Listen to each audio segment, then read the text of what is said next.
also. All mics on? Don't rope me in. Yeah. Okay, I will call to order the Roseville Town Board regular meeting, July 6, 2023. Just want to welcome, looks like we've got a good crowd out here today, so just want to welcome you guys this morning, this afternoon, and I will say, if you would, let's stand for the Pledge of Allegiance, and then I'm going to have Steve Davis from Bethlehem Baptist Church to lead us in invocation. If you don't know, Dave Simmons is one of his members, and Steve actually live here in Roseville, so thank you for coming out tonight. I pledge allegiance to the flag of the United States of America and to the republic for which it stands, one nation, under God, indivisible, with liberty and justice for all. As we stand together and offer that pledge, I am reminded of last week when we did our VBS. We stand with a lot more straightness than those kids. Those kids were enjoying themselves, but they had a sense of sincerity. I appreciated that. Let's pray. Father, we thank you for this night. We thank you for the fact that folks are willing to come together to discuss the business of the town with concern, with genuine interest. We pray, Father, that you would bless each activity, each word, each thing that's shared. We pray, Father, that wisdom. We pray, Father, for leadership. We pray for direction in all decisions that are made. We'll thank you for it. Thank you, Father, for all that you give to us, even in being able to be a part of this community. May we value it. May we appreciate it. Father, may we value and appreciate what we have in our country as well. Even as we think tonight of that pledge, may we remind ourselves it is under your leadership and your direction that our lives are made different. Thank you. For we ask it in Christ's name. Amen. Amen. Thank you, Pastor Davis. Appreciate you coming. Sure do. Okay. We'll get into the agenda items here. First thing is review of the agenda by the board. Any additions or changes of items the board wish at this time? Yes, sir. I move to remove in new business item number 3, which is for the hearing of ANX 23-02/MA22-05, which is 1216 Roseville Road, and move to the August meeting. Second. Okay. Was Meredith, was you going to say anything during that time? We'll leave it on the agenda if you were. I have a slide prepared that goes over the issues with the annexation case and the options for this evening. It's absolutely up to you if you Okay. want to make a call now Yeah. or wait for No, me we'll then. do that, but I think Commissioner Austin made a motion to move it, so when we vote on the agenda, we will be voting to move it, if that's what everybody wants to do. Okay? So I had a motion. Is there a second? I think Second. motion is second. Is there any other discussion? Not hearing any. All in favor say aye. Aye. Any opposed? All right, motion carries. So we're officially moving item 3, legislative hearing, ANX 23-2 and MA 2205, 1216 Roseville Road. We'll move it to, when did you say, Commissioner? The Oh. August First meeting in First August. meeting in August. Okay, thank you. I actually did second it. I don't know if you Okay, heard I it. thought you did. All right, thanks. Next item is consent agenda. There's 4 items on the consent agenda. You got the minutes from June 6th meeting, the capital project ordinance for the Greenway connection, and a call for sufficiency of the legislative hearing AMX 23-3 and the Powell bill resolution. So I will open the floor for a motion to approve the consent agenda. So moved. Is there a second? Second. Okay, got a motion and a second. Any other discussion? If not, all in favor say aye. Aye. Any opposed? Motion carries. Thank you, board. Item C, board liaison meeting reports. So we'll start with Commissioner Paul Vilga, Parks and Recreation Advisory Board. Anything to report? Yeah, we had a meeting on the 28th, discussed the fall ball with attendees that were there present, and what we're going to be doing with that in the future. We talked about the new hires that will be forthcoming for that department, discussed the farm entrance update. We also discussed the 4th of July, which seemed like a great success. Hope everybody got a chance to come out to that. Town campus options are coming to the town board July 18th, our meeting. And we reviewed some greenways. And then we also discussed the outdoor museum project. And the board has moved our meeting to Main Street Park for our next meeting, and we're going to actually look at the site that it will be going to. Okay, And that's all I have. thank you. Okay, Commissioner Sutton, Economic Development. Yes, I do not have a whole lot of an update, but I will give the little bit that I have. And the reason I don't have a lot to update is we have our whole economic team here today, and I don't want to steal their thunder. You'll hear later from our chamber. I think Terry Simmons will be here. And Michael, our Community and Economic Development Manager, is also here. So I just want to update on a couple of things. On June 24th, we had a radio station come out, and I'm going to forget the name of the radio station, WPFL? WPTF. PTF, okay, WPTF was here at the Roseville Farmers Market. And the mayor, Mike Bailey, which is our kind of historian of the town, Pam Eagles of our garden club, she's a master gardener. Paul Vilga spoke on behalf of our, what's it Pollinator called? Gardens. Pollinator Gardens. I was going to say Parks and Rec. Pollinator Garden. I talked a little bit about Roseville Downtown Development Association. And of course, the infamous Sherry Bauer talked about the Roseville Farmers Market. So it was a great opportunity to market Roseville. It was really hot out there that day. But we had a couple while I was out there who drove over here because they heard it on the radio. So bringing visitors to Roseville. So that was a great opportunity on that Saturday. So that was very exciting. I know Terry from the Chamber is going to talk about the Business Expo that happened here recently at Roseville Baptist Church, so I'm looking forward for an update on that. And the only other update I have is the Roseville Downtown Development Association, which was formerly REDAC. We are still in the process of finalizing our officers. We did have somewhat of a delay with the holidays. This is an interesting holiday break because a lot of people disappeared the week before the 4th and after. So much needed break, but that update will be coming in August, and more economic development updates will be coming from the team a little later on in the meeting. Thank you. Thank you, Commissioner, appreciate that.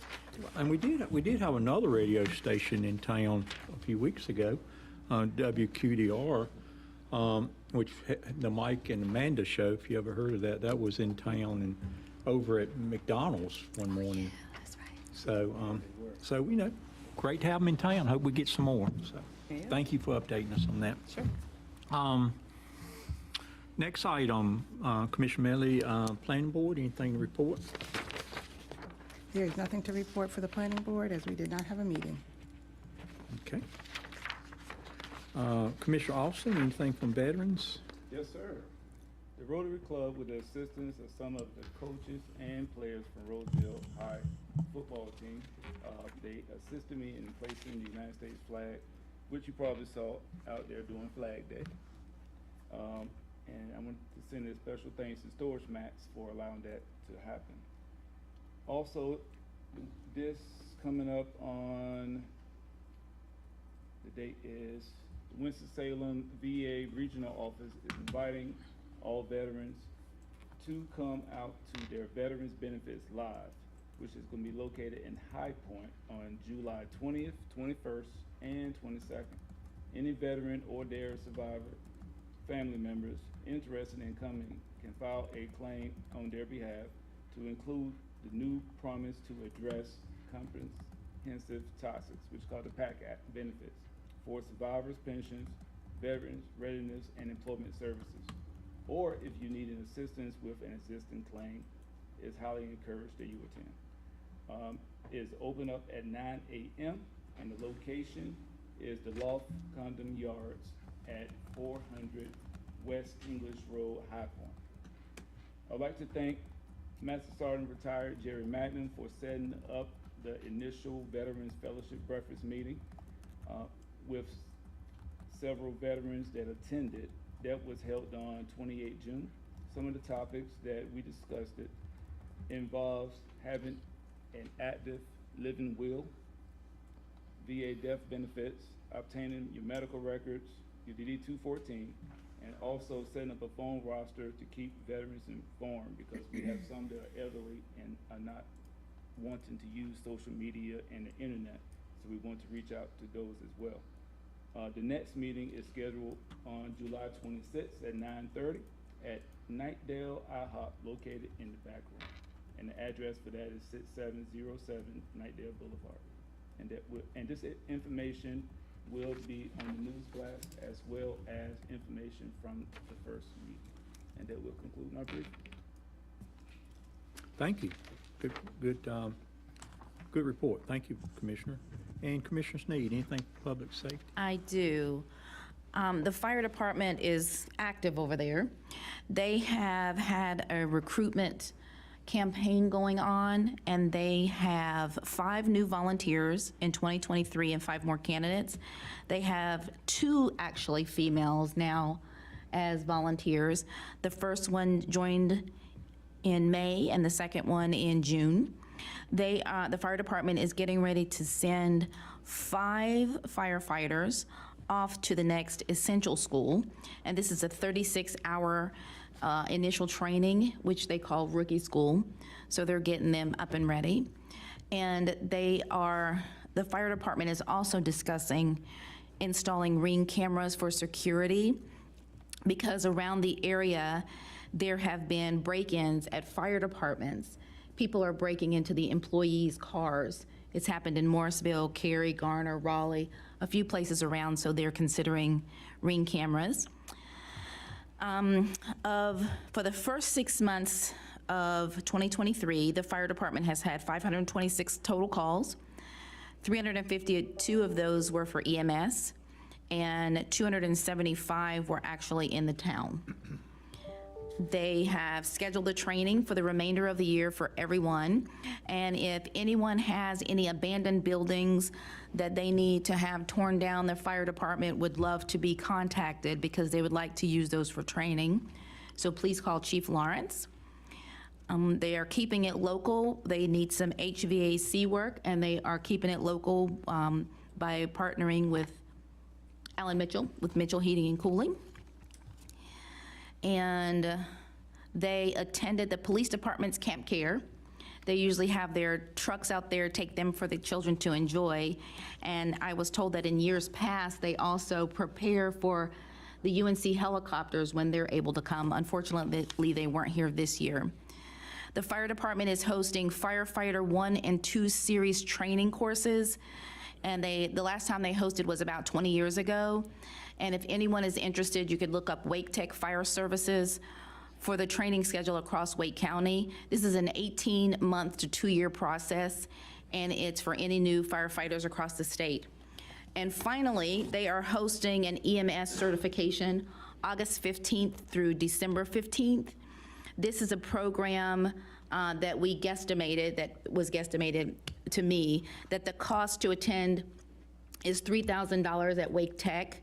But if someone is sponsored by the fire department or has an EMS affiliation, there is no charge for that course, and to call the fire department if interested. And that's all I have. Thank you. Great report. Appreciate that. Thank you. Okay, communications from town staff, planning. Meredith, you got a report for us tonight? Presentation, anything?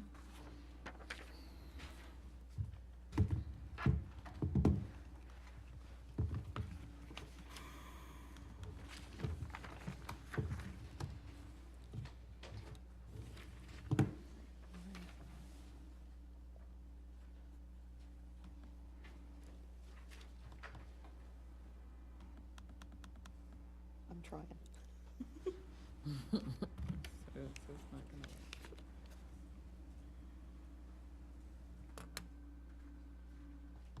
I'm pushing the magic button. There we go. Yay. Good evening, Mayor and Commissioners. I hope you all are doing well today. This lovely photo was taken by Lindsay Owens. She is working with each planning department staff member to put together a fun little video and voiceover for social media, so stay tuned for some cool social media posts about planning. Michelle Raby in our department has been working very hard on cleaning up and improving our annexation files, and she has prepared this annexation history map. And so you have a potential for a free gift this evening. I'm taking orders for your very own hard copy of this annexation history map. You can email me if you would like one, or if you'd like a digital one, I can go ahead and share that. Exalt Engineering has been working on the Averett Young and Rollsville Road corridor study.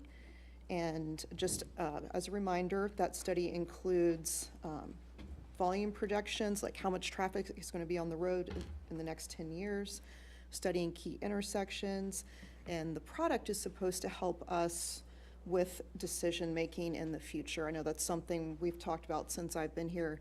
You know, how does all that traffic function and work together as more development comes in that important corridor? So the project includes 10 tasks. We did not select task 9, that's why that one is grayed out. So this is a summary of where Exalt is on these tasks. They are heavy into looking at corridor intersection and capacity analysis, their traffic safety analysis, as well as conceptual design. And we are targeting the October work session for an explanation of all the work and information that they will uncover throughout this entire process. The Affordable Housing Plan request for proposals was released on June 22nd, and proposals are due back on July 21st. I know we're all pretty excited about that. And our Affordable Housing Subcommittee will reconvene to look at those proposals when they come in. And I have to give all the credit to Michael McFarland for the work on that RFP. I thought he did a great job, and that is my transition to him as he gives an update on economic development. Thank you. Any questions from Meredith? I think the only question I had was the study, the Averett Young Rollsville study. Yes. I think we were talking about July before. Is there a reason why they've pushed all the way out to October? When we first got the proposal included a 4-month timeline. Okay. When we executed the contract, we agreed on a 6-month timeline. And by the time we got the contract done, it was in April. And part of the delay is my fault. It took me some extra time to get some of all the traffic impact analyses reports to them. Okay. They are pulling in quite a lot of information sure. to inform the study. Okay, thank you. Any other questions? Thank you, Meredith. Great, thank you. Community and Economic Development, Michael. Good evening.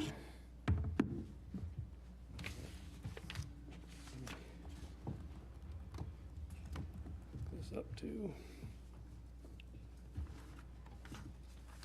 Next time Meredith and I maybe will bring the same laptop. Because I think it takes a while for Oh, to connect to each of these. Gotta wait till the circle turns red or white. That's All fine. right. Oh, that wasn't too bad.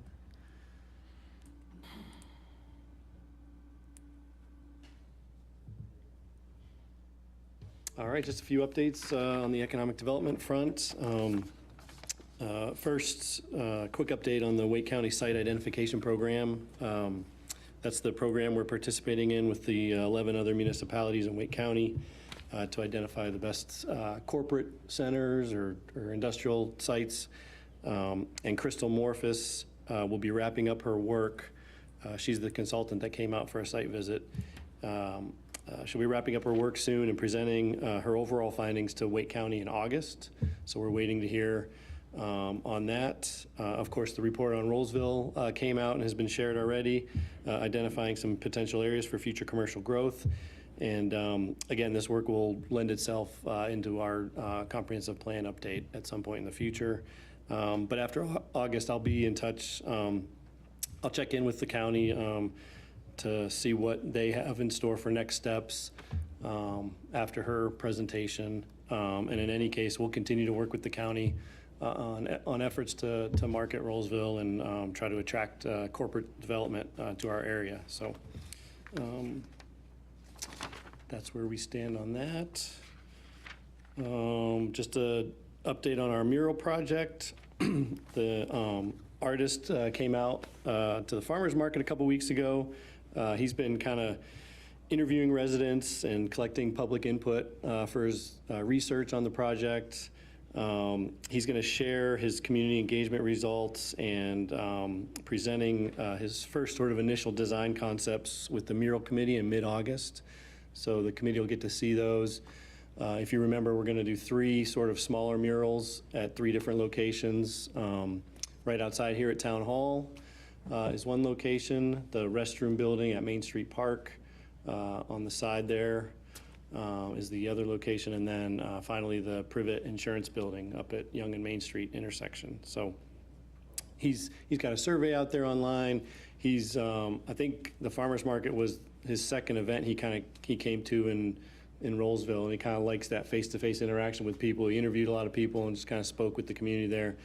So he'll share what he found out with us in mid-August. And then sort of late August to September will be a time for the mural committee to kind of provide some feedback to him and sort of go through the editing, tweaking phase to get to finalize the designs. And then installation of the murals is planned for mid-October. We felt with the Fall Fun Fest planned for October 28th, that would be sort of a great event or opportunity for an unveiling of the mural project. If you recall, Ting is also a sponsor of the project, and they pitched in financially, so they'd like to participate in that and sort of have a nice unveiling event. And so we can do that either on that day with the Fall Fun Fest or a couple days before, however the mural committee kind of thinks the best way to go about doing that. So stay tuned for that. And just a couple updates on some projects throughout town regarding cobblestone. Currently, we're awaiting word on how they would like to proceed with an amended site plan, minus the community center. We've been informed that they're exploring options with potential commercial tenants for using that location where the community center was going to go. And so they've been hearing some interest from commercial tenants, but no official word yet. We do expect an amended site plan soon, but it could be something mixed use. It could be multi-family residential. But that's kind of where we're at with that. Permits have been issued for 5 of the buildings there in the development. And the 6th building awaiting permitting is the smaller building that had the rooftop tavern concept. So that's kind of the final one awaiting permitting. And then of course, the 7th would be whatever this building becomes, where the community center Is there a time frame on that? was proposed. Is there a time frame on that? I thought On the building or permitting, or, I don't know. the idea, the concept. The change, I think. should The be- change, no, I think we're maybe a couple weeks from now, where we would see the amended site plan go to planning department for their review. But there was no time frame. I thought there was a deadline, but there's not. May know what to do. There was a mandatory period of time where they needed to solicit alternative ideas, Right. but that time, I think, expired this month, right around now.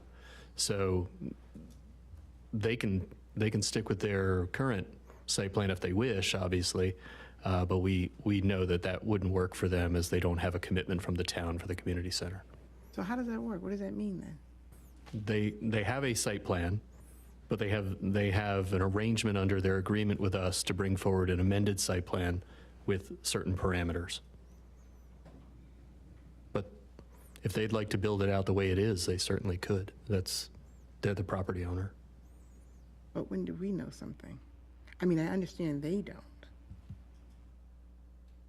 So this can be an undetermined amount of time? Correct. It would be the same as every other property owner in town. We're getting the sense that they're ready to submit No, something I was new. just wondering if there was Yeah. something coming down the pike a little bit, like this year. Right. They did submit an amended site plan where it was a complete multifamily apartment building Right. there where the community center was, and that was a couple months ago. And then they told us to pause on that because they were hearing interest from potential commercial tenants. Gotcha. So now we're kind of waiting to see what will come next, Okay, if that's true interest or if they want to return to the multifamily gotcha. building or not, so. Okay, sounds good, thanks. And then with the Walbrook development on the other side of town, that's moving right along, and retail spaces and out parcel opportunities are being marketed for sale or lease. I had lunch with the commercial real estate broker marketing the site a couple weeks ago, and he was really excited about Rollsville and about the project, mentioned that they're getting a lot of inquiries at the development. So the timeline there is that construction is set to begin later this year, around September. That's what they're saying. We'll hope to see some clearing in a few months. And an estimated opening date for Publix is still in early 2025. And as part of that development, 7-Eleven is looking to locate on the same side of the street as Bojangles there. And they're getting a lot of letters of interest from different restaurants in different categories. So good news, I think. He was really positive. And construction on the 140 townhomes is also set to begin in September as well, so.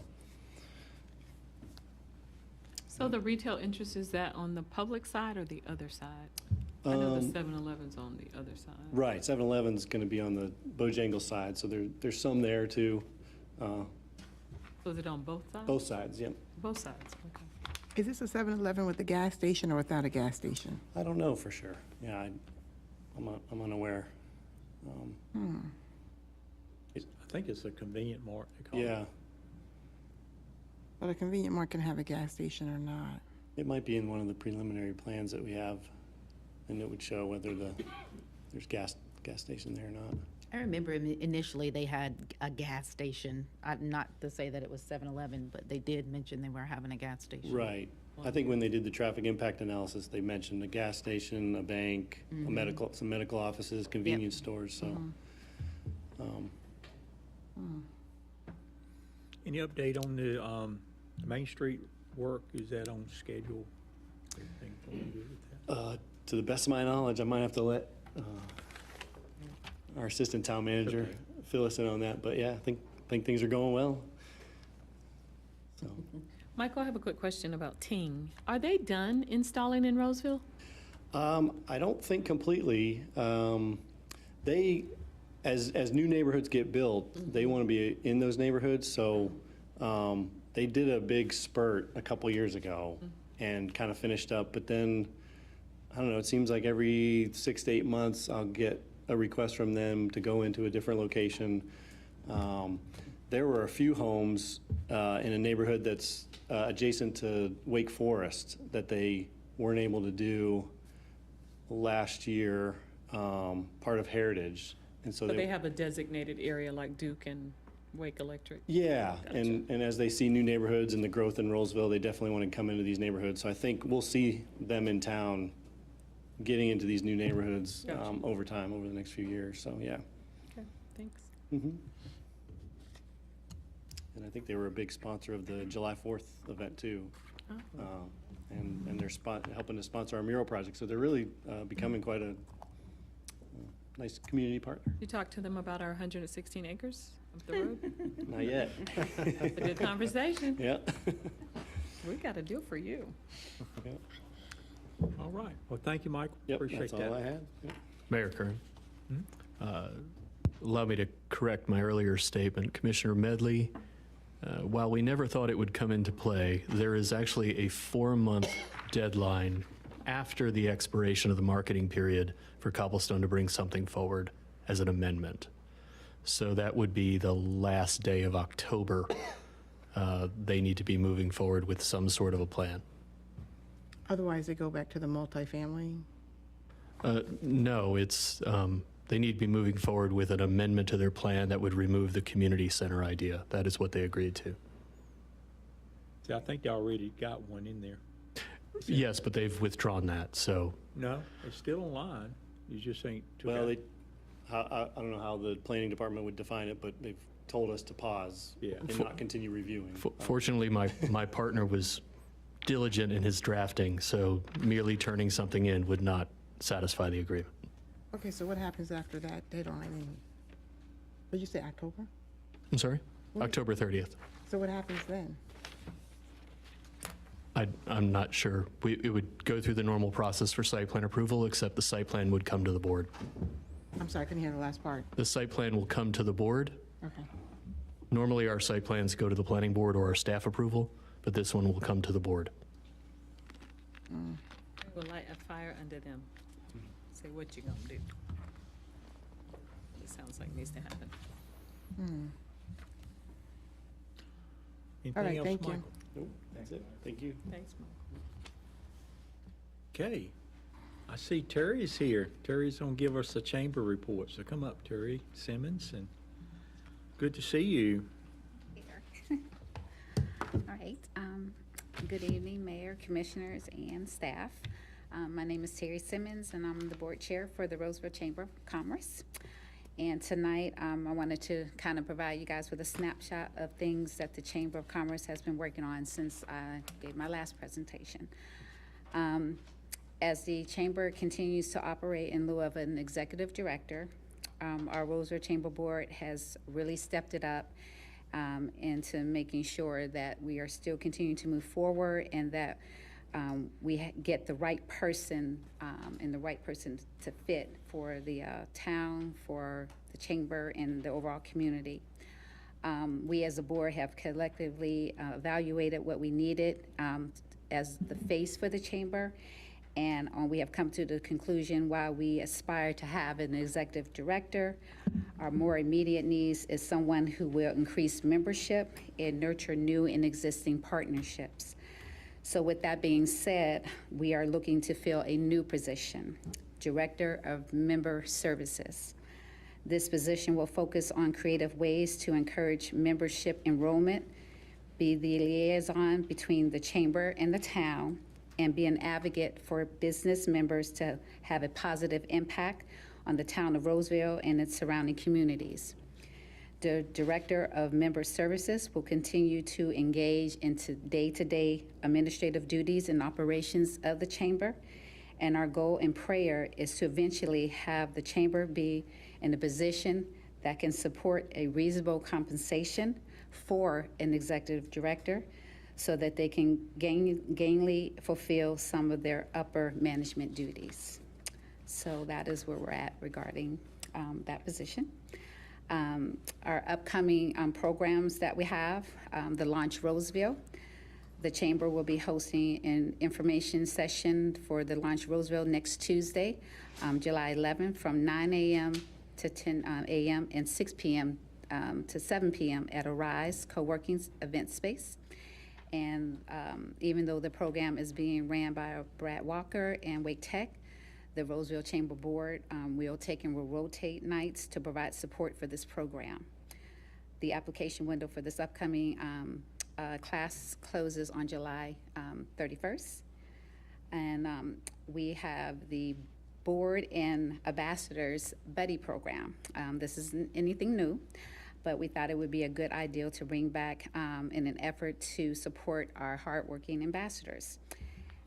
A board member is now paired with an ambassador and will go out and meet with chamber members and drop off little tokens of appreciation. And so we've kind of themed this as, have you seen your Roseville Chamber of Commerce today? So members, be on the lookout. Upcoming membership, learn, and networking opportunities. Our next Business After Hours will be hosted for July, is being hosted by Granite Falls Swim Club. And that will be on Thursday, July 27th, starting at 5:30 p.m. And then we have an upcoming Lunch and Learn hosted by Tisha Lowe of CBL Business Solutions. This Lunch and Learn will focus on educating members on organizing their operations, and that is scheduled for July 18th. That will be at the Chamber office from noon to 1, and it looks like this is also going to be available in Zoom, so that's a good thing. Some of our recent and past and upcoming events. The Chamber just hosted its annual business expo last Thursday over at the Roseville Baptist Church. And while the participants showed up, I do believe we had a much more traffic last year. So in moving forward, we are looking to have, come up with a new strategy to get more people to come out to the expo. And we're also considering changing the venue to one that is not as restrictive regarding its availability. With that being said, the attendees seem to be pleased overall, and I think that the participating businesses had a great opportunity to network with each other. So we also have our annual golf tournament coming up, which is scheduled for September 28th on a Thursday at Hedingham Golf Course. And I am happy to announce that the barbecue and bands have finally found a home. We are coming back this year, and this will be held at Redford Place in Roseville. It will be at the field behind the ballpark, and that is scheduled for Saturday, October 7th, from 10 a.m. to 4 p.m. The committee that's working on this has come up with some really creative ideas for sponsorship opportunities, and I'm sure that people will grab them up. So we're excited about that. So there's going to be more information to come on that. So that is a snapshot of what's going on with the chamber. Any questions? A lot going on. Any questions? A lot going on. I just want to mention that in my day job, I work for Coastal Credit Union, and Terry and chamber members, ambassadors, were so gracious to host our interns. We had 5 interns for the summer, and they went to an ambassadors meeting, and they were put to work. So thank you for that. They Yes. loved that experience, and they also loved Paisano's Pizza, just a shout out. But it was a great experience, so thank you for that opportunity.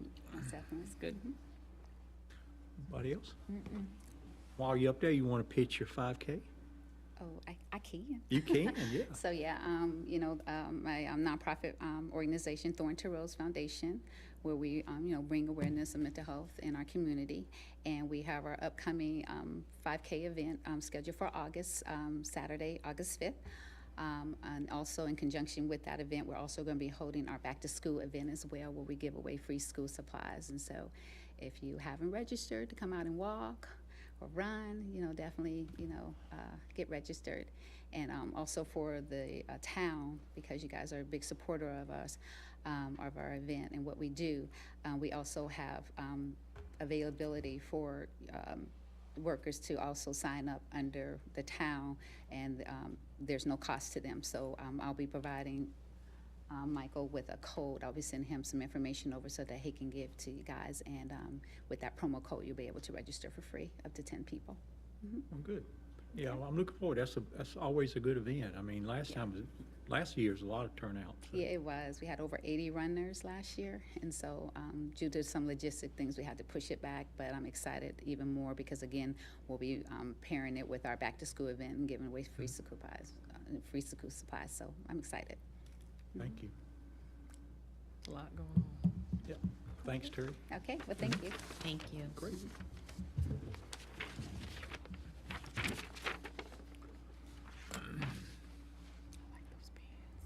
Right on there. We have Mr. Jimmy Sanders, Okay. and I'm going to leave this here in case anyone Is- else. So Mr. Jimmy is the only one? Come up, Jimmy. I hadn't seen you in a while. Come on up and give us your time. Jimmy Sanders, 606 Long Medford Drive, Roseville, North Carolina, the great city of Roseville, North Carolina. 3 things quickly. Piggyback on what Mr. Austin was talking about earlier. We're going to be in the process of looking for a regular meeting place. And I talked with the Sergeant Major a couple of times this past week, and I told him that I would bring it before the town's leaders. We're looking for something that we, number one, we can afford. And I spoke to him about the overflow room. We don't have enough to fill it, or half fill it at this point, but we're looking to grow the veterans program. And we want to talk to you all about that. And you can give me a call, discuss. I know you have a price, but, and I will be getting back with you on the time each month that we would need that for the veterans. Wake Forest, Raleigh, Knightdale, all those areas have their own veterans affiliation, and I've always thought about, what about us? What about us? Stealing Russell Wilson's slogan. What about Roseville? And I like to do something here, and working with the rest of the veterans. And so I promised I would bring that to you all. So if y'all want to meet on that and see what y'all can do for us, and just give me a call back and you have my information. Michelle, Sheila, and I think Dan have my information, so you all can, all of y'all should have my information. Arnold should have my information. I call him all the time. But just get back with me, please. We would really appreciate anything that you all can do to support us using the overflow room going forth. And we're a bunch of veterans. We're going to make sure it's left the way it's supposed to be left. We would set it up and we would break it down and put things away.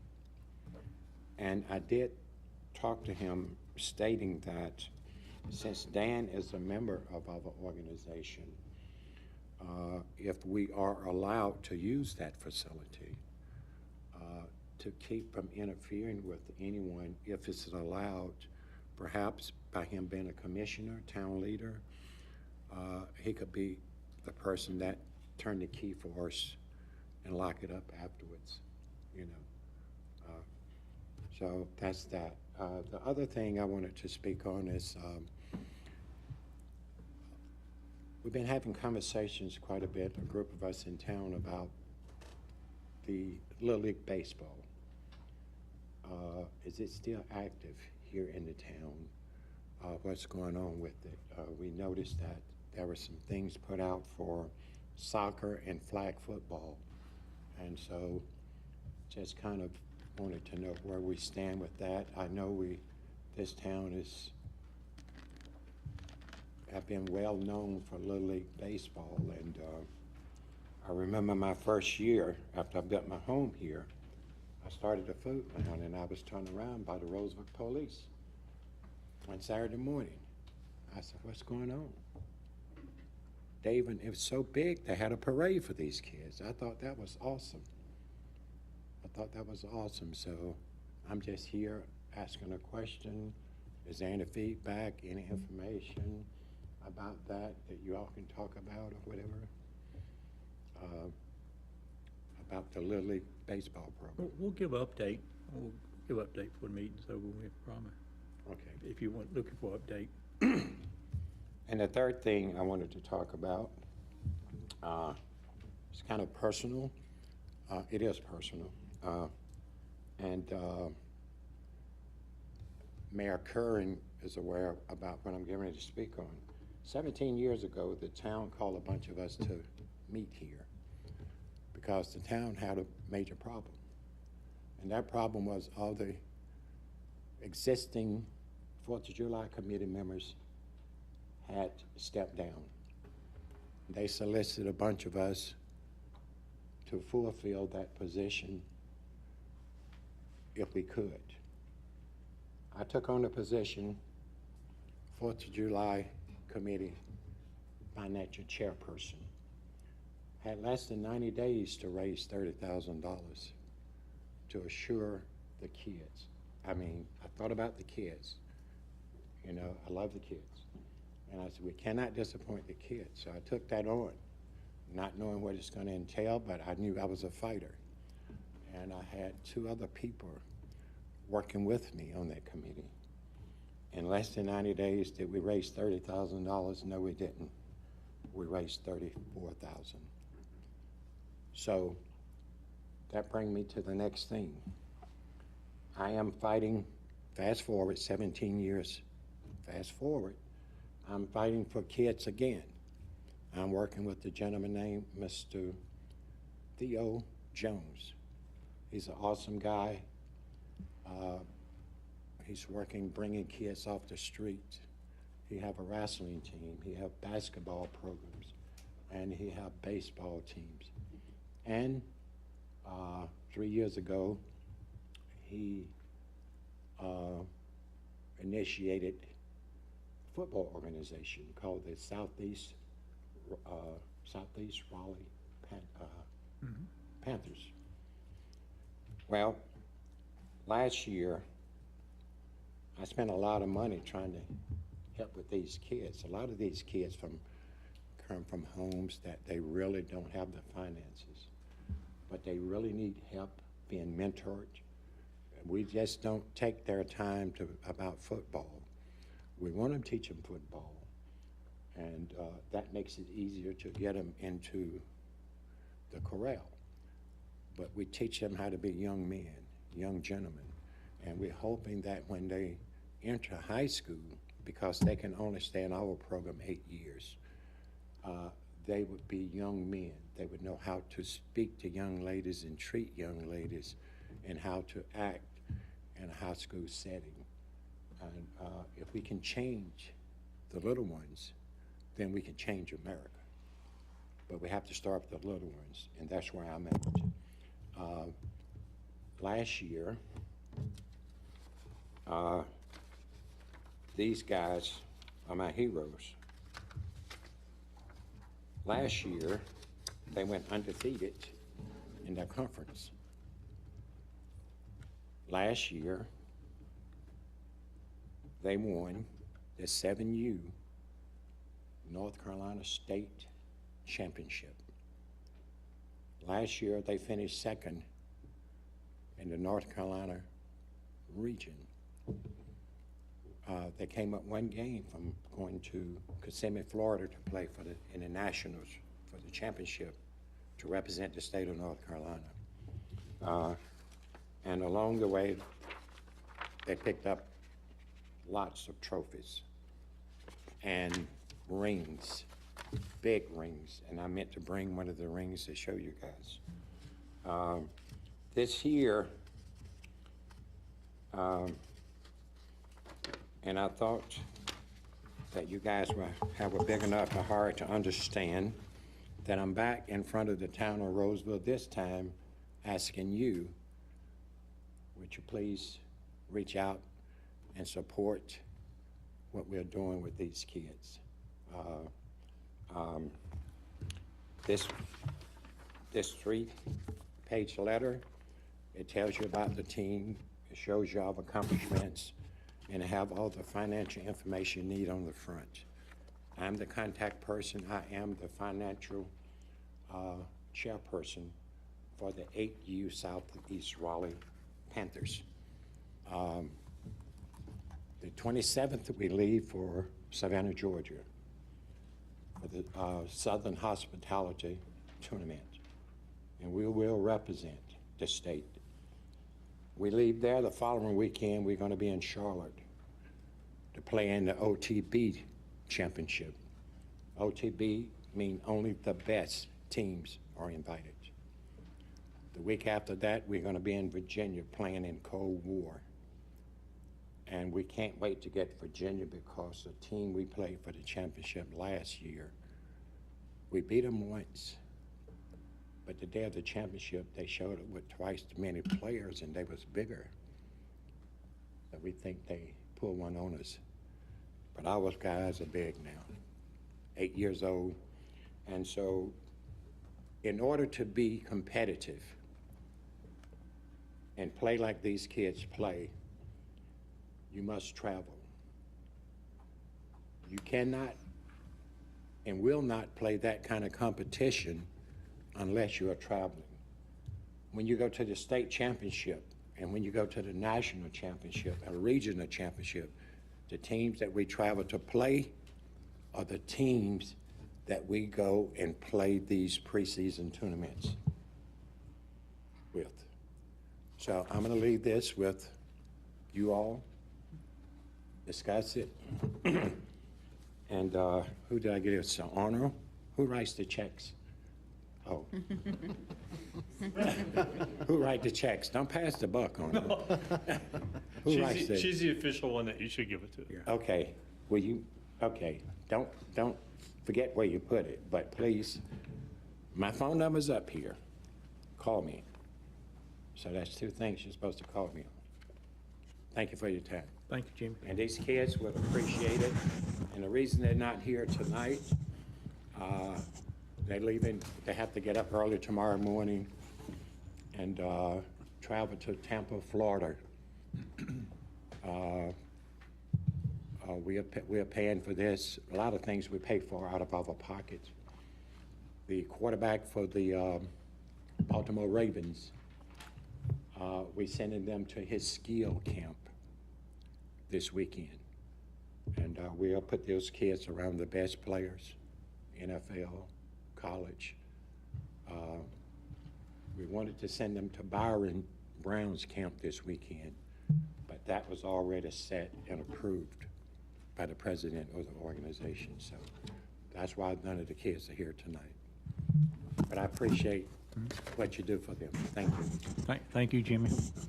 Yeah, and thank you, Jimmy. You do a good job with that stuff. And for people that's in the audience or you listening online, if you watching, I think I've seen your Facebook page out there, Jimmy, or something similar to that you got a GoFundMe thing out there. So if anybody wants to fund this program, there's other ways to do it too. So. Let me see that 1 second.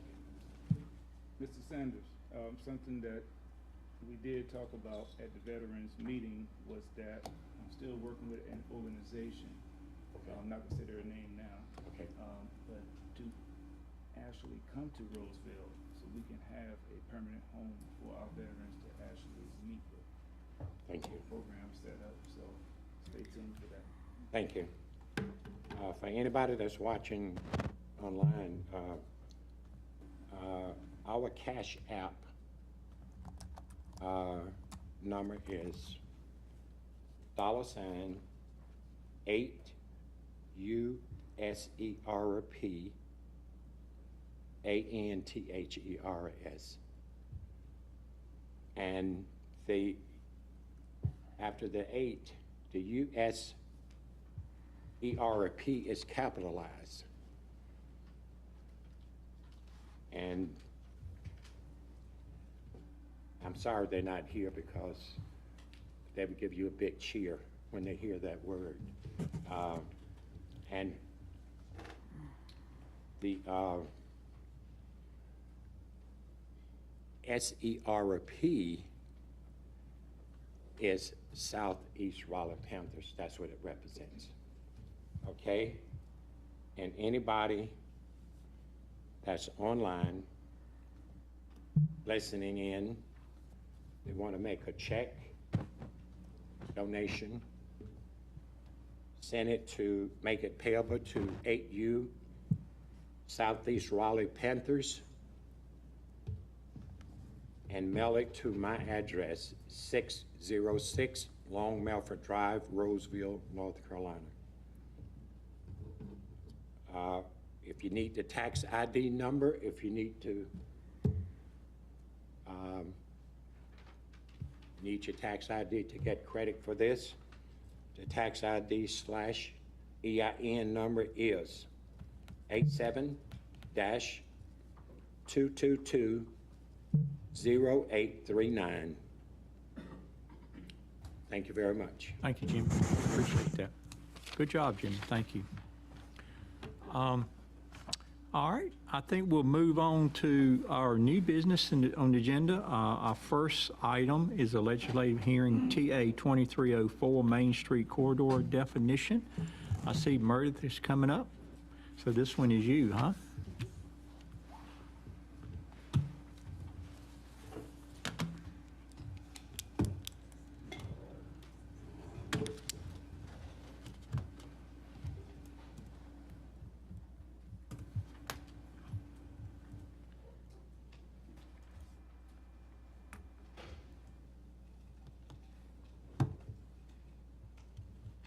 Ready to share.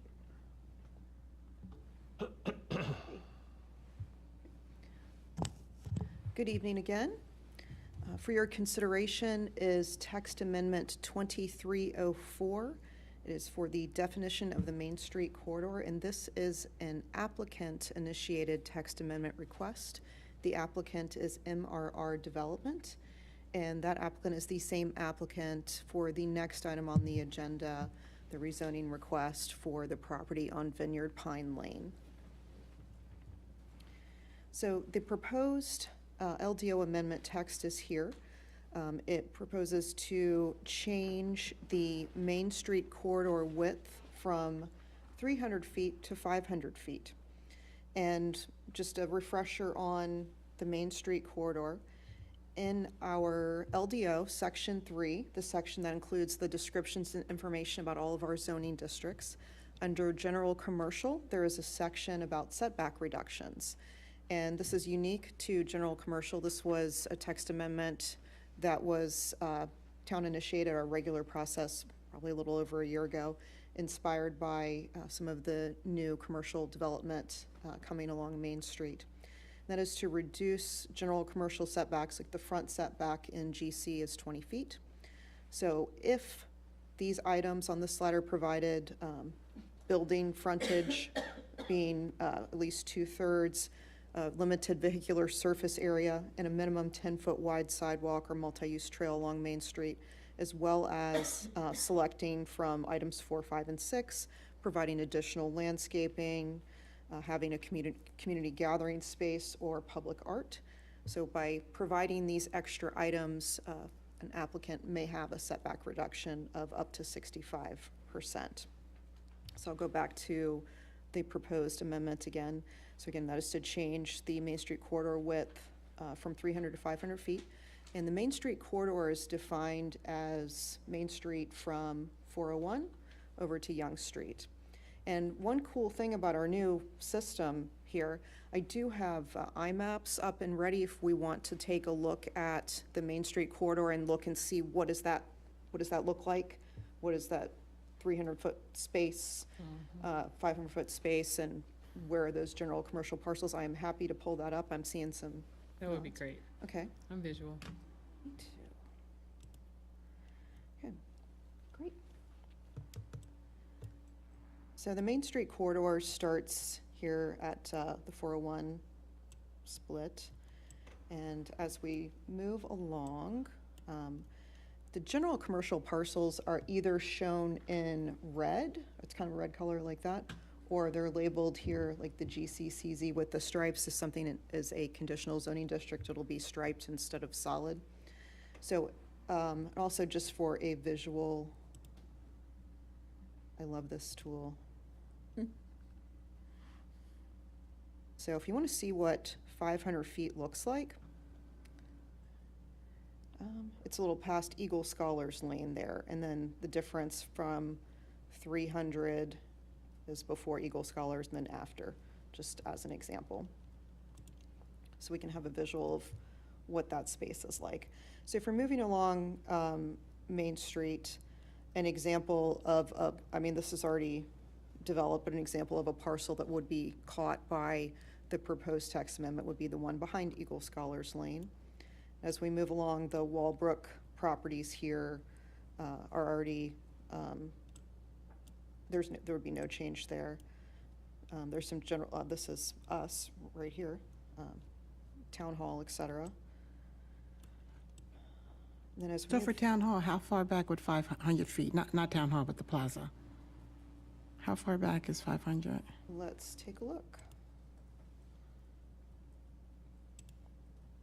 Hit it one more time.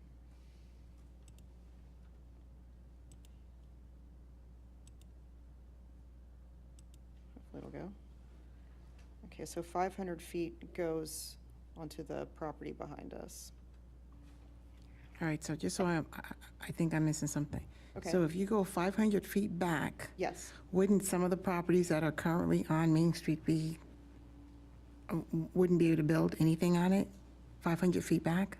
Oh, no, it's not a setback. The Main Street corridor, it's defining the width of the Main Street corridor. Okay, And all right. within, it's increasing that. And within that area, properties, if they are GC, can offer extra things to get that front setback Oh, reduction. okay, I'm sorry, okay. I thought I was missing something there. I was like, oh my God. All right, thank you. So let's move along to some commercial parcels across from Rollsville Elementary. And the reductions from 30 to 20 or less than 20? Right now, the front setback in general commercial is 20 feet. So with a 65% reduction, I do have a slide on that I can show you. That's, Because I know that new building is 20 feet, right? The new building at the corner of Redford and Main is 20 feet. I would have to turn on the imagery. The one by Hardee's? Yes, the new office building over there. So you're saying 65 It ain't on there reduction yet. from It's not 20 on there. feet? So it'd be that much closer to, I don't like To the street. would it be that much closer to the street?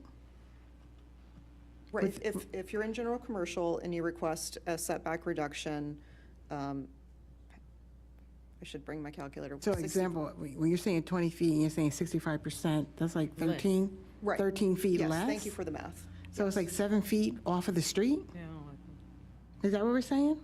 Off of the right-of-way line. Which is So in the what- middle of the what it is- road? No, the right-of-way line is the property line. See the white line here? Right. Example. So isn't that where you counted from right now? The front setback? Correct. Right, that's where a front setback is counted from the property line or the right-of-way line. And instead of it being 20 feet away, it would be closer than that.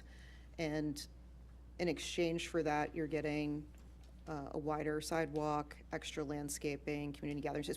But let me back up a minute. That's already something that's in our land development ordinance. That's already an option in general commercial. That was something that was approved over a year ago. This request is to increase the width of the corridor for the properties that could request that.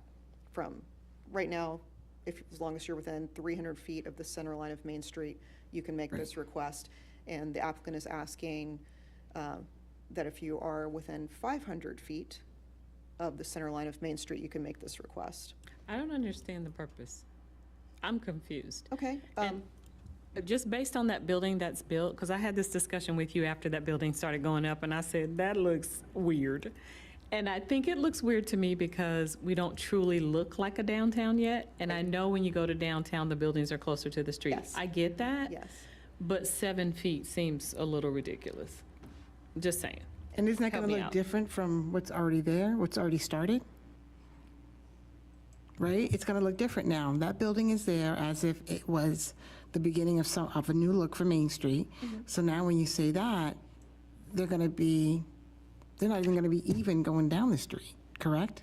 That is They're correct. going to be closer. That is right, that is correct. So again, this is something that's already allowed in our land development ordinance. What's already allowed? Now, what she Please. said confuses me, Okay, because I was thinking Main Street, it's already on Main Street.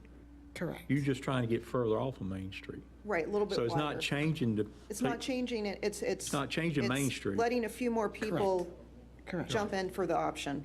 Yeah, so Main Street is not going to change. No, no, No, just the structure sitting on, prior to the sidewalk. it's an option for development within that corridor if you have general commercial zoning.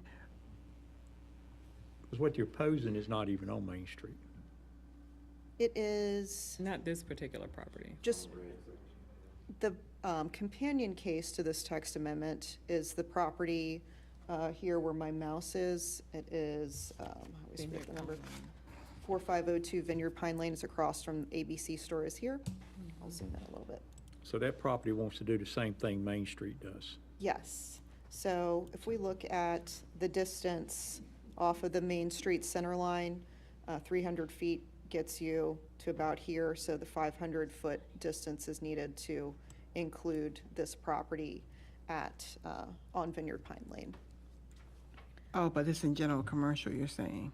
Right, so the companion case to this, that's the next item on the agenda, is a rezoning request to change the zoning of this property from office and professional conditional zoning district to general commercial conditional zoning district. So what on Main Street is general commercial? Is there anything? What on Main Street is already general commercial? Correct. Right, that's what we were just trying to look at. So the red here is general commercial. Let me zoom out a little bit. And then this Walbrook property here is general commercial. But they're all abiding by the 20, was it 20 feet currently? We have plans in review for various Walbrook properties. Some are, some, I know the Walbrook developer is interested in taking advantage of that option in our LDO for this property here. But where they're my adding house is. 10 feet wide sidewalks, right? That's correct, right? Yes. Is that the same for the Redford Place building? I don't know the Right, exact. that's you're right, but you're right. problematic for- It's pulled up closer to the Some of the street, so three-story? it's a, Yes. it's Yeah, a, the front of the three-story is 25 feet. It's 25 feet? So if you're looking at 65% less, then that means you're closer to the sidewalk. So basically, you're gonna walk down the street and hit the building with your hand. You know what I'm saying? Maybe not. It's gonna be a little bit further than that, but that's how close it will be at this point to the sidewalk.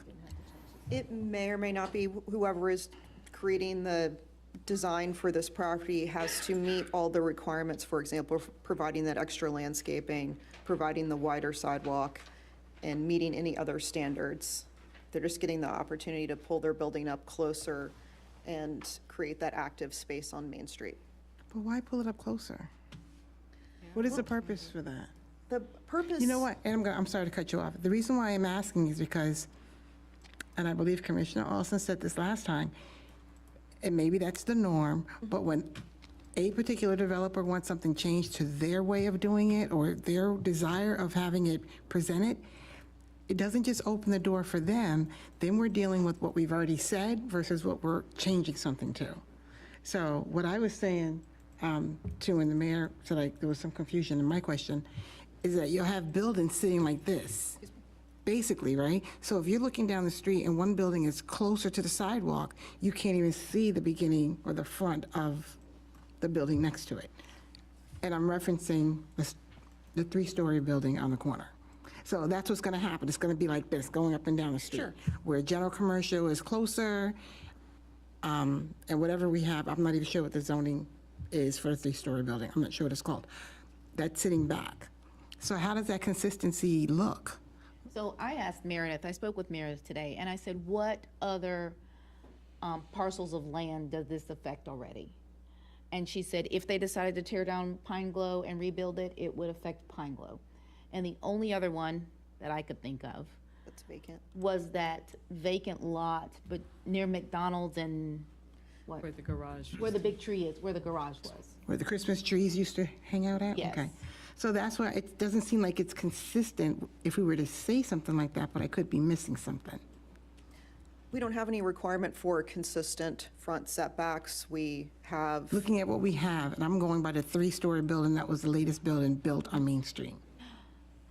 But you said that it's an option that's already in there? yes, that's correct. For the It's already in- 65 for the that is- 65% It is already in our difference? ordinance. It's already an option. The text amendment request today is to just increase the width of who can take advantage of that option. So it's already on Main Street? Right. He just wants it extended down there by the ABC store? It's already it's Main just Street? But still go to Main Street, though, for anything else that's It's in general already on Main commercial. Street, it's already like that? Yeah, just for that property, that basically, can you zoom back down that property? Absolutely. So basically, what they're asking to do is be able to build closer to Jonesville Road or Vineyard Pine Lane, just like you Yes. can do on Main Street. That's basically the whole Yes. process. That's what they're trying to do. Well, it just doesn't seem like it's that simple Helping me out a lot. because I feel like I missed something. If it's the same thing, then why the ask? Just because it doesn't reach that It far doesn't, down. yep. It's where At Main 300 feet Street doesn't corner. get to them, so 500 feet gets Gotcha, to them. gotcha. It catches their Measure property. 300 Okay. feet. Okay. I see what you're saying.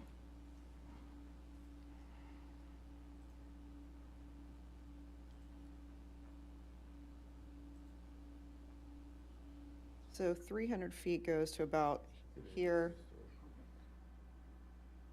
500 feet goes to about there.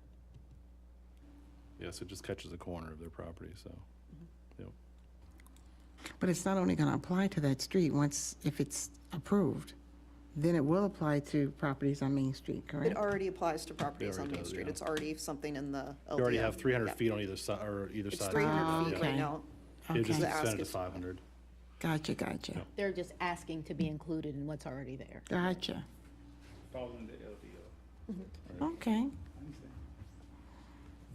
Okay, I will go back to If the, it helps the board at all, during the considerations of the LDO, the concept was to move properties, building faces closer to the right-of-way to match some existing inventory that we already have. For example, near Young and Main, currently, the buildings have virtually no setback. They are an urban wall that you see traditionally in a downtown. So the concept would be from the designers who helped us with the LDO to extend that urban wall along the length of Main Street. This now extends that beyond the length of Main Street, potentially to small sections that tee off of Main Street. That is the entire impact of this. Gotcha. And I actually do remember that conversation with you. All right, okay, thank you. So when this was presented to the planning board, they unanimously recommended approval with the following addition. They were concerned about the extra pedestrian connectivity being required on parcels that didn't front Main Street, that were still in that width. So the planning board suggested to also require other parcels that may not front Main Street that fall into the corridor, that they would also have to do the 10-foot wide pedestrian access. Staff does recommend approval of the text amendment request. And our LDO handbook includes 6 review standards when considering LDO text amendments. And first one is it consistent with our comprehensive plan and other plans? So for example, this text amendment is compliant or supports the goals of the Main Street Vision Plan. Is it in conflict with other LDO standards, not that we're aware of? Are there conditions that require a text amendment? I wouldn't say require, it's a request. Does it address a need within the community? It could provide a more developable property and services for residents in that area or other areas along Main Street. Is it consistent with the purpose and intent of the LDO zoning districts?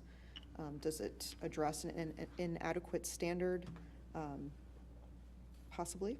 Does it negatively affect health, safety, welfare of the town? Likely not. The applicant is here if you have any questions.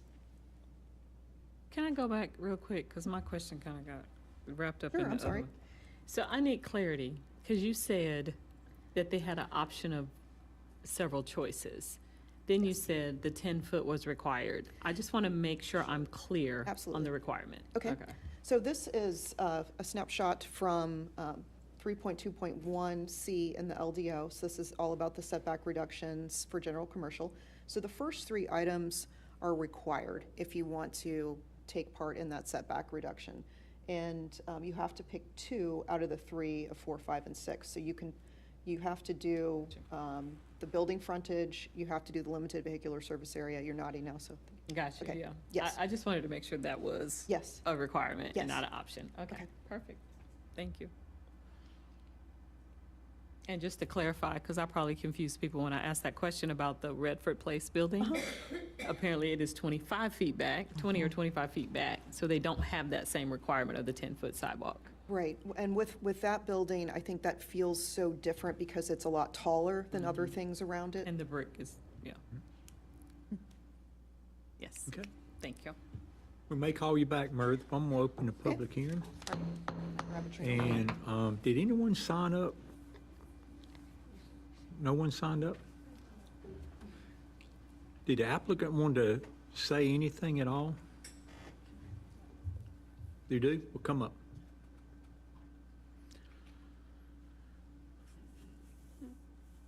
How are you, Julie? I'm good. How are you, Long sir? time. Thank you very much. So some of you may remember me, Julie Spriggs. I'm now with CAA Engineers, representing the applicant tonight for this request.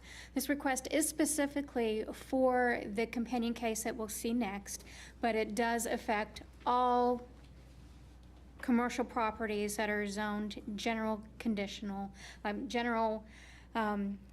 zoning, whether it's conditional or not, but most of the commercial properties are coming in conditional along Main Street now. So you did see that general commercial and the general commercial conditional zoning that Meredith is talking about along that Main Street corridor.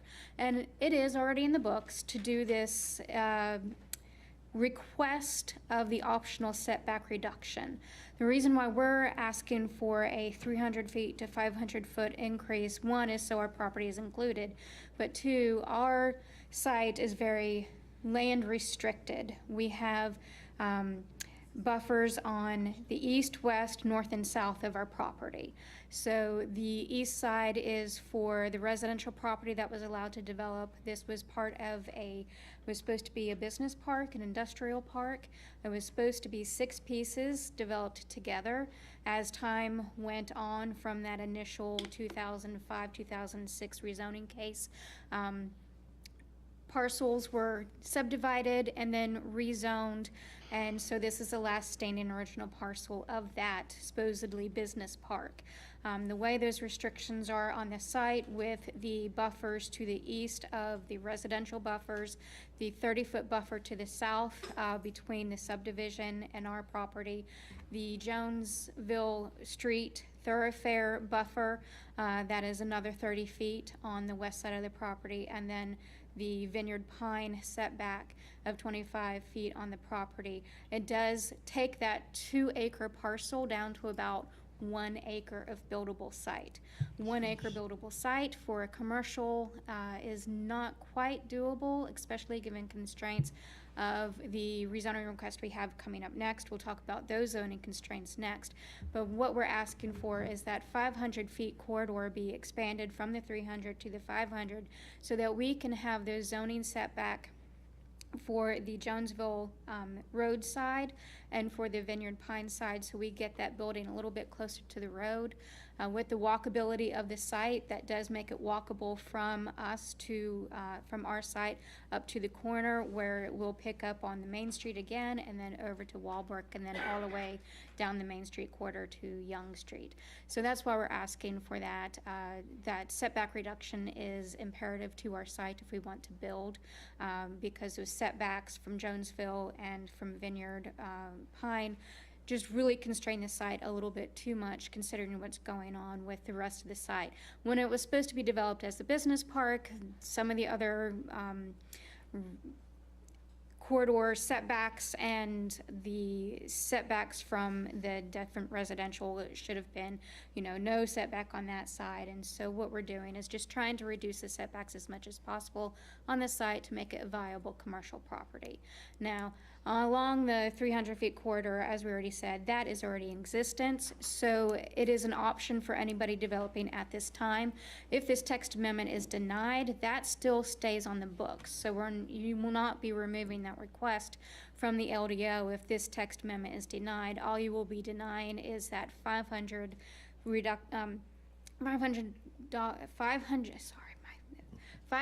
feet setback reduction option, because again, that option is something that we will have to comply with during the site plan process.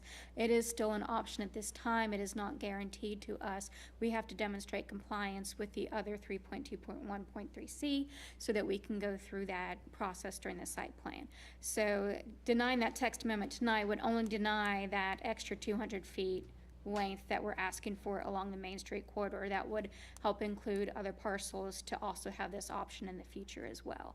Again, that is an option that's already on the books. It's not something that you'll be taken away by denying this property the 200-foot increase.